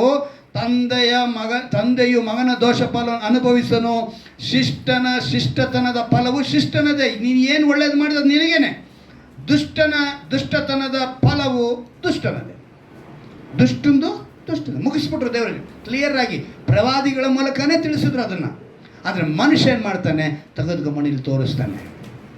ಈಗ ವಿಶ್ವಾಸಿ, ಅದಕ್ಕೆ ಹೇಳಿದ್ರು ಸೋತು ಹೋದಂಥ ವಿಶ್ವಾಸಿ, ದೇವರನ್ನ ಅರಿತವರು ಇವರು ಫಸ್ಟ್ ಸ್ಟೇಜಲ್ಲಿ ಇದ್ದಾರೆ, ದಾರಿ ತಪ್ಪಿದವರು ಸೆಕೆಂಡ್ ಸ್ಟೇಜಲ್ಲಿದ್ದಾರೆ. ಈಗ ನೀನು ಅನ್ಯನಾಗಿದೆಯಾ, ಅಥವಾ ಫಸ್ಟ್ ಸ್ಟೇಜ್ನಲ್ಲಿದೆಯಾ, ಅಥವಾ ಸೆಕೆಂಡ್ ಸ್ಟೇಜ್ ಆಗಿರುವ ದಾರಿ ತಪ್ಪಿದವನಾಗಿದೆಯಾ? ಇದು ಆಶೀರ್ವಾದ ಬೇಕು, ಸ್ವಸ್ಥತೆ ಬೇಕು, ಬಿಡುಗಡೆ ಬೇಕು, ಸಮೃದ್ಧಿ ಬೇಕು, ಬೆಳವಣಿಗೆ ಬೇಕು ಅಂತ ಬಯಸುವಂಥ ನಾವೆಲ್ಲ ಯಾವ ಸ್ಟೇಜ್ನಲ್ಲಿದ್ದೀವಿ? ದೇವರನ್ನ ಅರಿತವರಾಗಿ ಸೋತು ಹೋದಂಥ ಫಸ್ಟ್ ಸ್ಟೇಜಲ್ಲಿ ಇರುವಂಥ ನಾವುಗಳು, ಯಾಕೋಬನು ಹೇಳ್ತಾನೆ 1:18 ಸುಚಿತ್ತದ ಪ್ರಕಾರ ಸತ್ಯ ವಾಕ್ಯದ ಬೋಧನೆಯಲ್ಲಿ ನಿಂತ್ಕೊಂಡ್ರೆ ಸತ್ಯವನ್ನು ಅರಿಯುವಿರಿ, ಸತ್ಯವು ನಿಮ್ಮನ್ನು ಬಿಡುಗಡೆ ಮಾಡುತ್ತೆ. ನೋಡಿ, ಆ ಯಾಕೋಬನ ತೆಗೆದುಕೊಳ್ಳಿ, ಯಾಕೋಬನು ಬರೆದ ಪತ್ರಿಕೆಯಲ್ಲಿ ಅಲ್ಲಿ ಒಂದು ದೊಡ್ಡ ವಿಷಯನ ದೇವರು ರಹಸ್ಯಗಳನ್ನ ಅದರ ಅಧ್ಯಾಯ, ಈ ಯಾಕೋಬನ 5 ಅಧ್ಯಾಯ ಕೂಡ ನೀವು ಎಷ್ಟು ಸಲ ಓದಿದ್ರೂ ಕೂಡ ನಿಮಗೆ ಹೊಸ ಅರ್ಥಗಳನ್ನ ಕೊಡುತ್ತೆ. ಅಷ್ಟು ಸತ್ಯಗಳು ಅದರಲ್ಲಿದೆ. 2ನೇ ವಾಕ್ಯ ಓದ್ತೀನಿ ಕೇಳಿ ನೋಡಿ. ಅದರಲ್ಲಿ, ನನ್ನ ಸಹೋದರರೇ, ನಿಮ್ಮ ನಂಬಿಕೆಗೆ ಆಗುವ ಪರಿಶೋಧನೆಯು ತಾಳ್ಮೆಯನ್ನು ಉಂಟು ಮಾಡುತ್ತದೆಂದು ನೀವು ತಿಳಿದು ನೀವು ನಾನಾ ವಿಧವಾದ ಕಷ್ಟಗಳಲ್ಲಿ ಬಿದ್ದಿರುವಾಗ, ಹೇಗಂತೆ, ನಾನಾ ವಿಧವಾದ ಕಷ್ಟಗಳಲ್ಲಿ ಬಿದ್ದಿರುವಾಗ ಅವ್ರು ಹೇಳ್ತಾರೆ, ನಾನಾ ವಿಧವಾದ ಕಷ್ಟ ಬಿದ್ದಿರುವಾಗ ಅದನ್ನು ಕೇವಲ ಆನಂದಕರವಾದದ್ದೆಂದು ಎಣಿಸರಿ. ಕಷ್ಟದ ಸಮಯದಲ್ಲಿ ಸಂತೋಷ ಅಂತ ಹೇಳಕ್ಕಾಗುತ್ತಾ? ನಾವು ಆ ಥರ ಮಾಡೋವಂಥ ಸನ್ನಿವೇಶ ಇಲ್ಲ ಎಲ್ಲಿ ಅಂತ. ದುಃಖವಾದ ಸಮಯದಲ್ಲಿ ನಾವು ನಗ್ನಗ್ತಾ ಕೂತ್ಕೊಳ್ಳುವಂಥದ್ದು ಹೇಳ. ಸಾವು ಮನೆಯಲ್ಲಿ ಅವ್ರ ಪಾಪ ಅವ್ನ ಕುಟುಂಬ ಕಳೆದೋಗಿರೋ ಕುಂತಿದ್ರು. ಅಲ್ಲಿ ಒಂದು ಆ ಕಡೆ 4 ಗುಂಪು ಕೂತ್ಕೊಂಡು ಕಿಲ್ಕಿಲ ಕಿಲ್ಕಿಲ ಕಿಲ್ಕಿಲ ಕಿಲ್ ಅಂತ ನಗ್ತಾ ಇರ್ತಾರೆ. ಫೋನಲ್ಲಿ ರಿಂಗ್ ಟೋನ್ ಕೂಡ ಹಂಗೆ ಬರುತ್ತೆ, ನಗಿಯುವಂಥ ರಿಂಗ್ ಟೋನ್ಗಳು. ದುಃಖದ ಮನೆಯಲ್ಲಿ ಆನಂದಕರವಾಗಿರ್ತಾರೆ. ಇಲ್ಲಿ ದೇವರು ಅಲ್ಲಿರೇ ಕೇಳಿಲ್ಲ. ದೇವರು ಎಲ್ಲಿ ಹೇಳ್ತಿದ್ದಾರೆ ಗೊತ್ತಾ? ನಾನಾ ವಿಧವಾದ ಕಷ್ಟದ ಸಮಯದಲ್ಲಿ ಆನಂದವಾಗಿರ್ರಿ. ಹಬಕ್ಕೂಕನು ಹೇಳಿದಂತೆ, ಹಬಕ್ಕೂಕನು ಹೇಳ್ತಾನೆ, ನನ್ನ ದ್ರಾಕ್ಷಿ ತೋಟ ಇಲ್ಲಂದು ಪರವಾಗಿಲ್ಲ, ಕುರಿಗಳ ಮಂದೆ ಇಲ್ಲಂದು ಪರವಾಗಿಲ್ಲ, ನಾನು ಯೆಹೋವನಲ್ಲೇ ಆನಂದಿಸುವನು ಅಂತ ಹೇಳ್ತಾನೆ. ಹಬಕ್ಕೂಕನಂತ ನಾವು ಹೇಳಬೇಕು. ಆ ರೀತಿಯಾಗಿ ದೇವರು ಇಲ್ಲಿ ಹೇಳ್ತಾರೆ, ಅದನ್ನು ಕೇವಲ ಆನಂದಕ್ಕವರು ಎಣಿಸಿರಿ. ಆ ತಾಳ್ಮೆಯ ಸಿದ್ಧಿಗೆ ಬರಲಿ, ಆಗ ನೀವು ಶಿಕ್ಷಿತರು, ಸರ್ವಗುಣವುಳ್ಳವರು, ಏನೂ ಕಡಿಮೆ ಇಲ್ಲದರೂ ಆಗಿರುವಿರಿ. ನಂಬಿಕೆ ಅನ್ನೋ ಎಫರ್ಟ್ ಏನಂತೆ? ಎಫರ್ಟ್ ಅಂದ್ರೆ ಹೇಳಿ, ಎಫರ್ಟ್. ನೀನು ಎಫರ್ಟ್ ಎಲ್ಲ ಆಗ್ತಿದ್ಯಾ ಅಂತ ನಾವು ಹೇಳ್ತೀನಿ ಈಗ. ಪ್ರಯತ್ನ, ನಿನ್ನ ಒಂದು ನಂಬಿಕೆನ, ಎಫರ್ಟ್ನ ನೋಡಿ. ಒಂದು ದೊಡ್ಡ ಹಡಗು, ಶಿಪ್ಪು ಕೆಟ್ಟೋಯ್ತು ಸಮುದ್ರದ ಮಧ್ಯದಲ್ಲಿ. ಏನು ಮಾಡಬೇಕು ಕ್ಯಾಪ್ಟನ್ಗೆ ಗೊತ್ತಾಗ್ತೇನೆ ಇಲ್ಲ. ಒಬ್ಬ ಮೆಕ್ಯಾನಿಕ್ನ ಕಳಿಸಿದ್ರು. ಅವರು ಸುಮಾರು ಒಂದು 80-85 ವರ್ಷದ ಓಲ್ಡ್ ಪರ್ಸನ್ ಅವರು. ಅವರೊಂದು ತನ್ನ ಟೂಲ್ ಕಿಟ್ ತಗೊಂಡು ಸೀದಾ ಬಂದರು, ಶಿಪ್ಪಿಗೆ ಬಂದರು. ಬೇರೆ ಚಿಕ್ಕ ದೋಣಿಯಲ್ಲಿ ಹೋಗಿ ಅವ್ರನ್ನ ಕರ್ಕೊಂಡ್ಬಂದು ಅವ್ರು ತೋರಿಸಿ ಎಲ್ಲ ಪ್ರಯತ್ನ ಮಾಡಿಬಿಟ್ಟೆ. ಆದರೆ ಯಾಕೋ ಇದು ಸ್ಟಾರ್ಟ್ ಆಗ್ತಿಲ್ಲ ಅಂಥೇಳಿ ಕ್ಯಾಪ್ಟನ್ ಹೇಳ್ತಿದ್ದಾನೆ. ಇವರು ಎಲ್ಲ ಸುತ್ತಮುತ್ತ ಇಂಜಿನ್ ಎಲ್ಲ ರೌಂಡ್ ಹಾಕಿ ಈ ಮೆಕ್ಯಾನಿಕ್ಕು ಸೀದಾ ಬಂದರು, ಸುತ್ತಿಗೆ ತಗೊಂಡ್ರು. ಒಂದೇ ಏಟು ಹೊಡೆದ್ರು. ಏನಾಗೋಯ್ತು? ಶಿಪ್ಪು ಈಗ ಸ್ಟಾರ್ಟ್ ಆಗಿದ್ದೆ. ಏನು ಮಾಡಿದ್ರು ಗೊತ್ತಾ? $10,000 ಬಿಲ್ ಹಾಕ್ಬಿಟ್ಟು ಹೋದ್ರು. ಎಷ್ಟು? $10,000. ಅವನು ಕ್ಯಾಪ್ಟನು, ಏನ್ರಿ ಹೇಳೋದಕ್ಕೆ ಇಷ್ಟೊಂದು ರೇಟಾ ಅಂತ ಹೇಳೋದಕ್ಕೆ ಅವ್ರು ಹೇಳಿದ್ರಂತೆ, ನೋಡಪ್ಪ, ನಾನು ಬಂದು ಕೆಲಸ ಮಾಡಿದ್ದಕ್ಕೆ $1. ಎಷ್ಟು? $1. ಆದರೆ ಇನ್ನು $9,999 ಕೂಡ ಎಲ್ಲಿ ತಟ್ಟಿದ್ರೆ ಅದು ಸ್ಟಾರ್ಟ್ ಆಗುತ್ತೆ ಅಂತ ಗೊತ್ತಿತ್ತಲ್ಲ, ಅದಕ್ಕೆ ಅದು 9. ಅಂದರೆ ಅವ್ರಿಗೆ ಏನು ಗೊತ್ತಿತ್ತು? ಎಲ್ಲಿ ತಟ್ಟಿದ್ರೆ ಅಂದರೆ ಎಫರ್ಟ್, ಅಂದರೆ ಅವ್ನಿಗೆ ಆ ಕೆಲಸದ ಒಂದು, ನೀನು ಇವತ್ತು ಆ ಎಫರ್ಟ್ನ, ನಿನ್ನ ನಂಬಿಕೆ ಎಂಬ ಎಫರ್ಟ್ನ ನೀನು ದೇವರ ಮೇಲೆ ಹಾಕಬೇಕು. ಅಲ್ಲೆಲ್ಲೂಯ್ಯ. ಆಗ ಏನು ಸಿಗುತ್ತೆ? ಆಶೀರ್ವಾದ. ತಾಳ್ಮೆಯಿಂದ ಇರಬೇಕು. ನಾನು ಅದಕ್ಕೆ ಯಾವಾಗಲೂ ಬಿದಿರುಕಟ್ಟಿ ಯಾವಾಗಲೂ ಹೇಳಿದ್ದು ನಿಮಗೆ, 20 ವರ್ಷ ಚಿಗುರಲ್ಲ, 20 ವರ್ಷ ಆದ್ಮೇಲೆ ಚಿಗುರುತ್ತೆ. 6 ತಿಂಗಳಲ್ಲಿ 20 ಅಡಿ ಮೇಲೆ ಬೆಳೆಯುತ್ತೆ ಬಿದಿರು. ಆಗ ನಾವು ಅದನ್ನು ಇರಬೇಕು, ದೇವರ ಚಿತ್ತ ಎನ್ನಬೇಕು. ಅದೇ ಅಧ್ಯಾಯದಲ್ಲಿ 12ನೇ ವಾಕ್ಯ ನೋಡಿ, ಕಷ್ಟವನ್ನು ಸಹಿಸಿಕೊಳ್ಳುವವನು ಧನ್ಯನು, ಅವನು ಪರಿಶೋಧಿತನಾದ ಮೇಲೆ ಜೀವವೆಂಬ ಜಯಮಾಲೆಯನ್ನು ಹೊಂದುವನು. ಯಾವುದನ್ನು ಹೊಂದುತ್ತಾನೆ ಅಂದರೆ ಜೀವವೆಂಬ ಜಯಮಾಲೆಯನ್ನು ಹೊಂದುತ್ತಾನೆ. ನಾವು ಜೀವವೆಂಬ ಜಯಮಾಲೆಯನ್ನು ಹೊಂದಬೇಕು. 1 ಥೆಸಲೋನಿಕರಲ್ಲಿ 4ನೇ ಅಧ್ಯಾಯದಲ್ಲಿ 3ನೇ ವಾಕ್ಯ ಹೇಳಲ್ಪಟ್ಟಿದೆ, ಶುದ್ಧರಾಗಿರಬೇಕು. ಇದು ಎಫರ್ಟ್. ನೀನು ವಿಶ್ವಾಸಿಯಾಗಿ ಮೊದಲನೇ ಸ್ಟೇಜ್ ಇದೆಯಾ ಅಂತ ಹೇಳಿದ್ರೆ, ನೀನು ನಂಬಿಕೆ ಉಳ್ಳವನಾಗಿರಬೇಕು, ಶುದ್ಧನಾಗಿರಬೇಕು, ದೇವರ ಚಿತ್ತಾನುಸಾರ ಬೇಡಿಕೊಳ್ಳುವನಾಗಿರಬೇಕು, ಸತ್ಯವನ್ನು ಅರಿವಿರಿ, ಸತ್ಯವು ನಿಮ್ಮನ್ನು ಬಿಡುಗಡೆ ಮಾಡು ಅಂತೇಳಿ ದೇವರು ಹೇಳ್ತಾರೆ. ಯೋಹಾನ ಬರೆದ ಸುವಾರ್ತೆ 8ನೇ ಅಧ್ಯಾಯದ 30-32 ವಾಕ್ಯಗಳು ನೋಡ್ತೀವಿ. ಸತ್ಯವನ್ನು ಅರಿತುಕೊಳ್ಬೇಕು, ದೇವರೊಬ್ಬನೇ ಅಂತ. ಇವನು ವಿಶ್ವಾಸ. ಇವನು ಬಂದ್ಬಿಟ್ಟು ಮತ್ತಾಯನ ಬರೆದ ಸುವಾರ್ತೆ 7ನೇ ಅಧ್ಯಾಯದಲ್ಲಿ 7ನೇ ವಾಕ್ಯದ ಹೇಳುವ ಪ್ರಕಾರ ಬೇಡಿಕೊಳ್ತಾ ಕೂತ್ಕೊಳ್ಳೋದಲ್ಲ. ಅದು ಅನ್ಯನಿಗೆ ಹೇಳಿದಂಥ ಮಾತು. ವಿಶ್ವಾಸಿಗಳಿದ ಪ್ರಕಾರ ಮಾತು ಏನು? ಚಿತ್ತದ ಪ್ರಕಾರ, ದೇವರ ಚಿತ್ತಾನುಸಾರ ನೀನು ಬೇಡಿಕೊಳ್ಬೇಕು. ದೇವರ ಚಿತ್ತಾನುಸಾರ ಬೇಡಿಕೊಂಡಾಗ ಮಾತ್ರನೇ. ಇದು ಮೊದಲನೇ ಸ್ಟೇಜ್. ಅನ್ಯನು ಬೇರೆ, ಮೊದಲನೇ ಸ್ಟೇಜ್ ಬೇರೆ. ಈಗ 2ನೇ ಸ್ಟೇಜ್ ಅಂತ ಹೇಳುವಾಗ ನೀನು ಈ 2ನೇ ಹಂತದಲ್ಲಿ ಅದೇ ಅಧ್ಯಾಯದಲ್ಲಿ 13ನೇ ವಾಕ್ಯನ ಓದ್ತೀನಿ ನೋಡಿ. ಯಾವನಾದರೂ ಪಾಪ ಮಾಡೋದಕ್ಕೆ ಪ್ರೇರಿಸಲ್ಪಡುವಾಗ ಈ ಪ್ರೇರಣೆಯು ನನಗೆ ದೇವರಿಂದ ಉಂಟಾಯಿತು ಎಂದು ಹೇಳಬಾರದು. ಏನಂತೆ? ದೇವರೇ, ಇವತ್ತು ನಾನು ಪಾರ್ಟಿಗೆ ಹೋಗ್ತಾ ಇದ್ದೀನಿ, ಆ ಪಾರ್ಟಿಗೆ ನನಗೆ ಯಾವುದೇ ತಡೆ ಆಗಬಾರ್ದು ಎಸ್ಸಯ್ಯ. ಯಾವುದು? ಎಣ್ಣೆ ಪಾರ್ಟಿಗೆ ಹೋಗೋದಕ್ಕೆ ಇದಕ್ಕೆ ದೇವರು ಇವನು ಹೋಗಿ ರಿಟರ್ನ್ ಬಂದ್ಬಿಟ್ಟ. ಏನು ಮಾಡ್ಬಿಟ್ಟ? ಹೋಗಿ ರಿಟರ್ನ್ ಬಂದ್ಬಿಟ್ಟ. ಬಂದ ಮೇಲೆ ಹೇಳ್ತಾನೆ, ದೇವರೇ, ಎಣ್ಣೆ ಪಾರ್ಟಿಗೆ ನಾನು ಹೋಗಿ ಬರೋದಕ್ಕೆ ನೀನು ನಮಗೆ ಸಹಾಯ ಮಾಡಿದ್ದಕ್ಕೆ. ಈ ಎಣ್ಣೆ ಕುರಿತು ಒಂದು ವಿಷಯ ಮೊನ್ನೆ ಒಂದು ಯಾವುದೋ ಒಂದು ಇನ್ಸ್ಟಾಗ್ರಾಮ್ ನಾನು ನೋಡಿದೆ, ಭಾಳ ತಮಾಷೆಯಾಗಿತ್ತು ನನಗೆ. ಯಾಕಂತ ಹೇಳಿದ್ರೆ ಅದೆಲ್ಲ ನಾವು ನೋಡುವಾಗ, ಅಂದರೆ ಒಂದು ಮರ, ದೊಡ್ಡ ಮರ, ಆ ಮರದ ಬುಡದಲ್ಲಿ ಸಾರಾಯಿ ಬಟ್ಟಿದು ಇತ್ತಂತೆ. ಏನಿತ್ತು? ಸಾರಾಯಿ ಬಟ್ಟಿ ಬರೋ ಅಂತ ಒಂದು ಬೇರಿತ್ತು ಆ ಮರಕ್ಕೆ. ಸಿಡಿಲು ಬಡ್ದು ಏನಾಗೋಯ್ತು, ಮರ ಸುಟ್ಟೋಯ್ತು. ಮರ ಸುಟ್ಟೋಗದೆ ಆ ಮರದಲ್ಲಿ ವಾಸವಾಗಿದ್ದದ್ದು ಕೋಗಿಲೆ ಗಿಣಿ. ಯಾವ್ದು? ಕೋಗಿಲೆ ಗಿಣಿ. ಮರದ ಕೆಳಗಡೆ ಸಿಂಹ ಹಂದಿ ಇತ್ತಂತೆ. ಯಾವ್ದಿತ್ತು ಅಲ್ವಾ? ಮರ ಸುಟ್ಟೋದ ಮೇಲೆ ಈ ಪ್ರಾಣಿಗಳು ಸತ್ತೋದು, ಆದರೆ ಅವ ಆತ್ಮಗಳು ಮಾತ್ರ ಸತ್ತೋಗಿಲ್ವಂತೆ, ಅಲ್ಲೇ ವಾಸ ಮಾಡಿದ್ವಂತೆ. ಏನಂತೆ? ಅವು ವಾಸ ಮಾಡಿದ್ವಂತೆ. 2 ಪೆಕ್ಕು ಹೊಡೆದ ಮನುಷ್ಯ, ಕೋಗಿಲೆ ಥರ ಆಡ್ತಾ ಇದ್ದಾನೆ. ಯಾಕಂದ್ರೆ ವಾಸ ಮಾಡ್ತಿದ್ಯಲ್ಲ ಸಾರಾಯಿ ಬಟ್ಟಿ ಒಳಗಡೆ. 4 ಪೆಕ್ಕು ಹೊಡೆದಂತೆ, ಗಿಣಿ ಥರ ಹೇಳಿದ್ನೇ ಹೇಳ್ತಾ ಇದ್ದಾನೆ. 5 ಪೆಕ್ಕು ಹೊಡೆದಂತೆ, ಸಿಂಹದಂತೆ ರೋಪು, ನಾನೇ ಡಾನ್ ಅನ್ನಂತೆ. 6 ಪೆಕ್ಕು ಹೊಡೆದಂತೆ, ಏನಾಯ್ತಂತೆ? ಹಂದಿ ಥರ ಎಲ್ಲಿ ಬಿದ್ದಿರ್ತಾನೋ ನಮ್ಮವನು ಗೊತ್ತಿಲ್ಲ.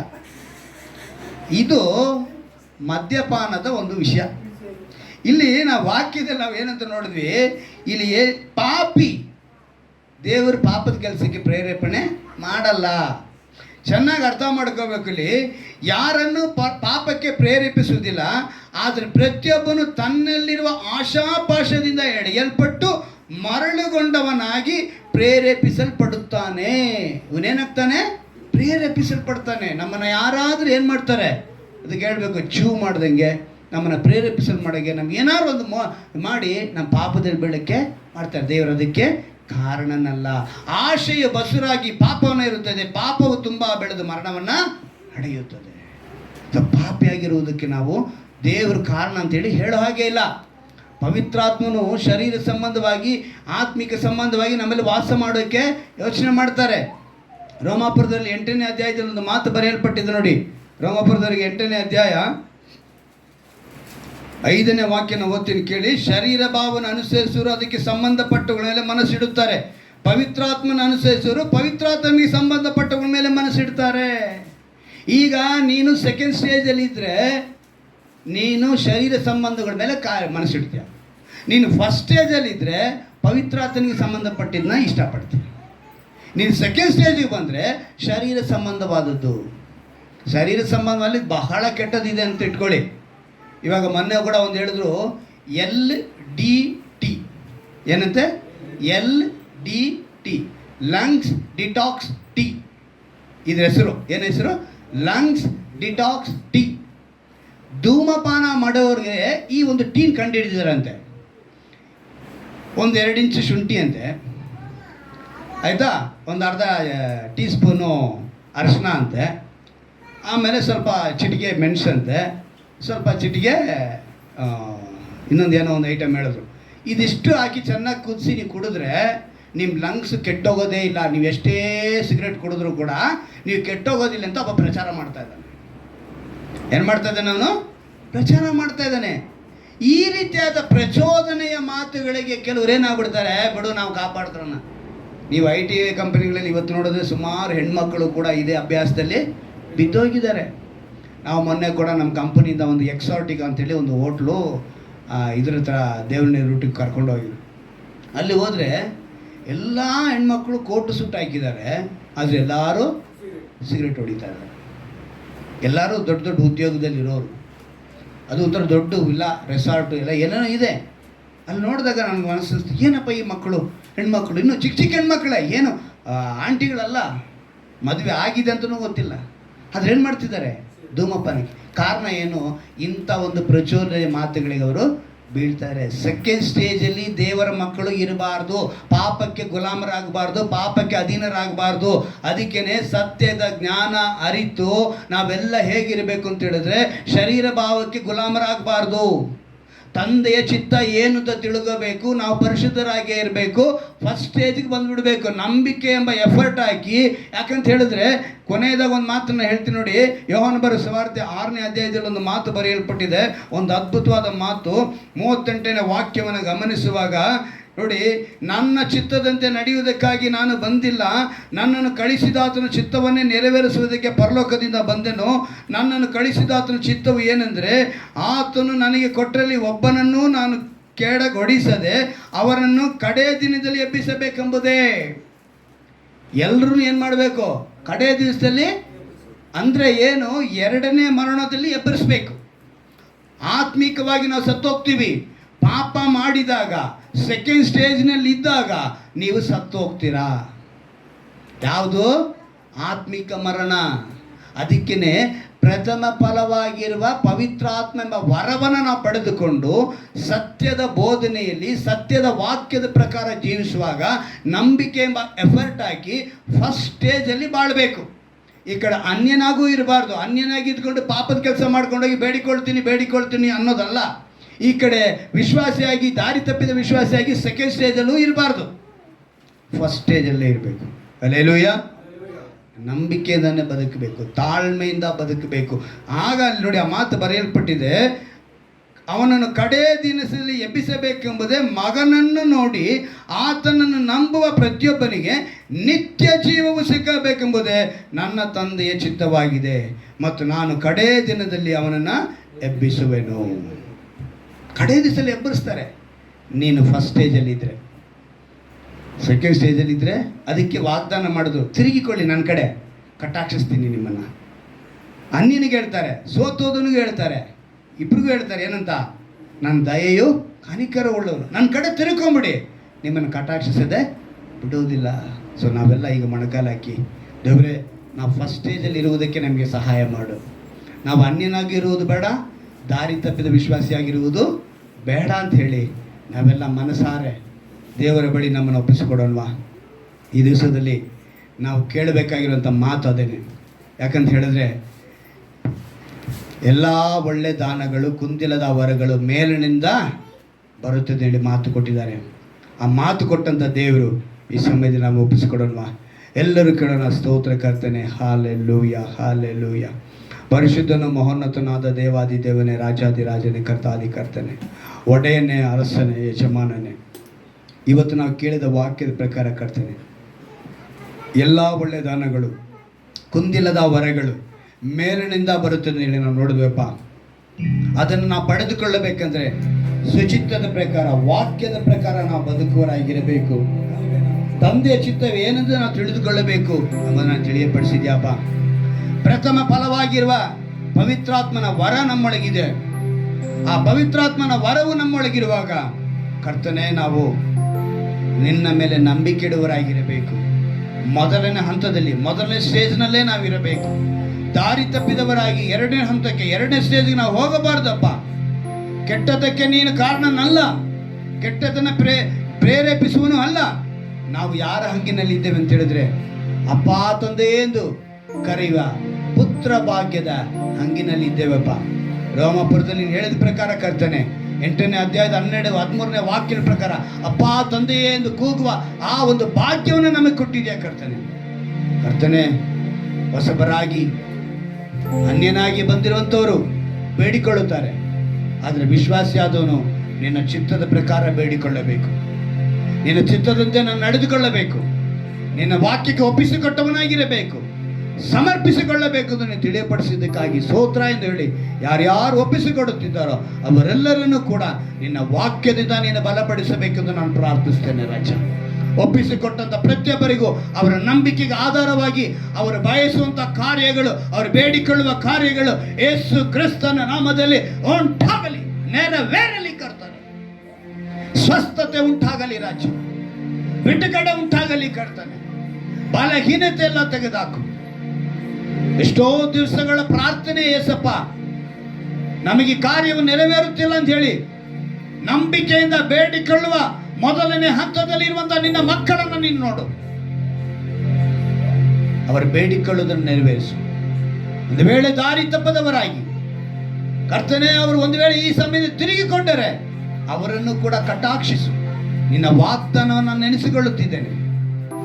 ಅನ್ಯನಂತೆ ಬೇಡುತ್ತೇನೆಂದು ಹೇಳದೆ, ದಾರಿ ತಪ್ಪಿದ ವಿಶ್ವಾಸಿಯಂತೆ ಇರದೆ, ಮೊದಲನೇ ಹಂತದಲ್ಲಿರುವ ವಿಶ್ವಾಸಿಯಾಗಿ ನಿನ್ನ ಚಿತ್ತಾನುಸಾರ ನಂಬಿಕೆಯಿಂದ ದೃಢವಾಗಿ ಬದುಕಿ, ದೃಢವಾಗಿ ಬೇಡಿಕೊಂಡು ಎಲ್ಲ ಅದ್ಭುತಗಳನ್ನ ಹೊಂದಿಕೊಳ್ಳುವಂತೆ ಕೃಪೆ ಮಾಡು. ನೀನು ಆ ರೀತಿ ಮಾಡುವುದಕ್ಕಾಗಿ ಸ್ತೋತ್ರ. ಬಿಡದೆ ಈ ವಾರದಲ್ಲಿ ಅವ್ರಿಗೆ ಬೇಕಾಗಿರುವಂಥ ಎಲ್ಲ ಅದ್ಭುತಗಳಿಂದ ತುಂಬಿಸು, ಕೃಪೆಯಿಂದ ತುಂಬಿಸು. ನಿಮ್ಮ ನಾಮನ ಮಹಿಪಡಿಸ್ಕೊಂಡು ಬರುವ ವಾರ ಕರ್ತನೆ, ಈ ವಾರದಲ್ಲಿ 20ನೇ ತಾರೀಕು ನಾವು ಈ ಸಭೆಯನ್ನು ನಮಗೆ ನೀನು ಕೊಟ್ಟಿದ್ದ ಒಂದು ದಿನಸವನ್ನು ನೆನೆಸುವಂಥ ಒಂದು ದಿವಸಪ್ಪ. ಆ ಸಮಯದಲ್ಲಿ ಅನೇಕರು ಭಾಗವಹಿಸಿ ಆ ದಿನವನ್ನು ನಾವು ಸಂಭ್ರಮದಿಂದ ಆಚರಿಸುವಂತೆ ಕೃಪೆ ಮಾಡಿಕೊಂಡು ನಮ್ಮ ರಕ್ಷಕನು ವಿಮೋಚಕನಾಗಿರುವ ಯೇಸು ಕ್ರಿಸ್ತನ ನಾಮದಲ್ಲಿ ಪ್ರಾರ್ಥಿಸಿ ಬೇಡುವಂತೆ ನನ್ನ ಜೀವಳ ತಂದೆ.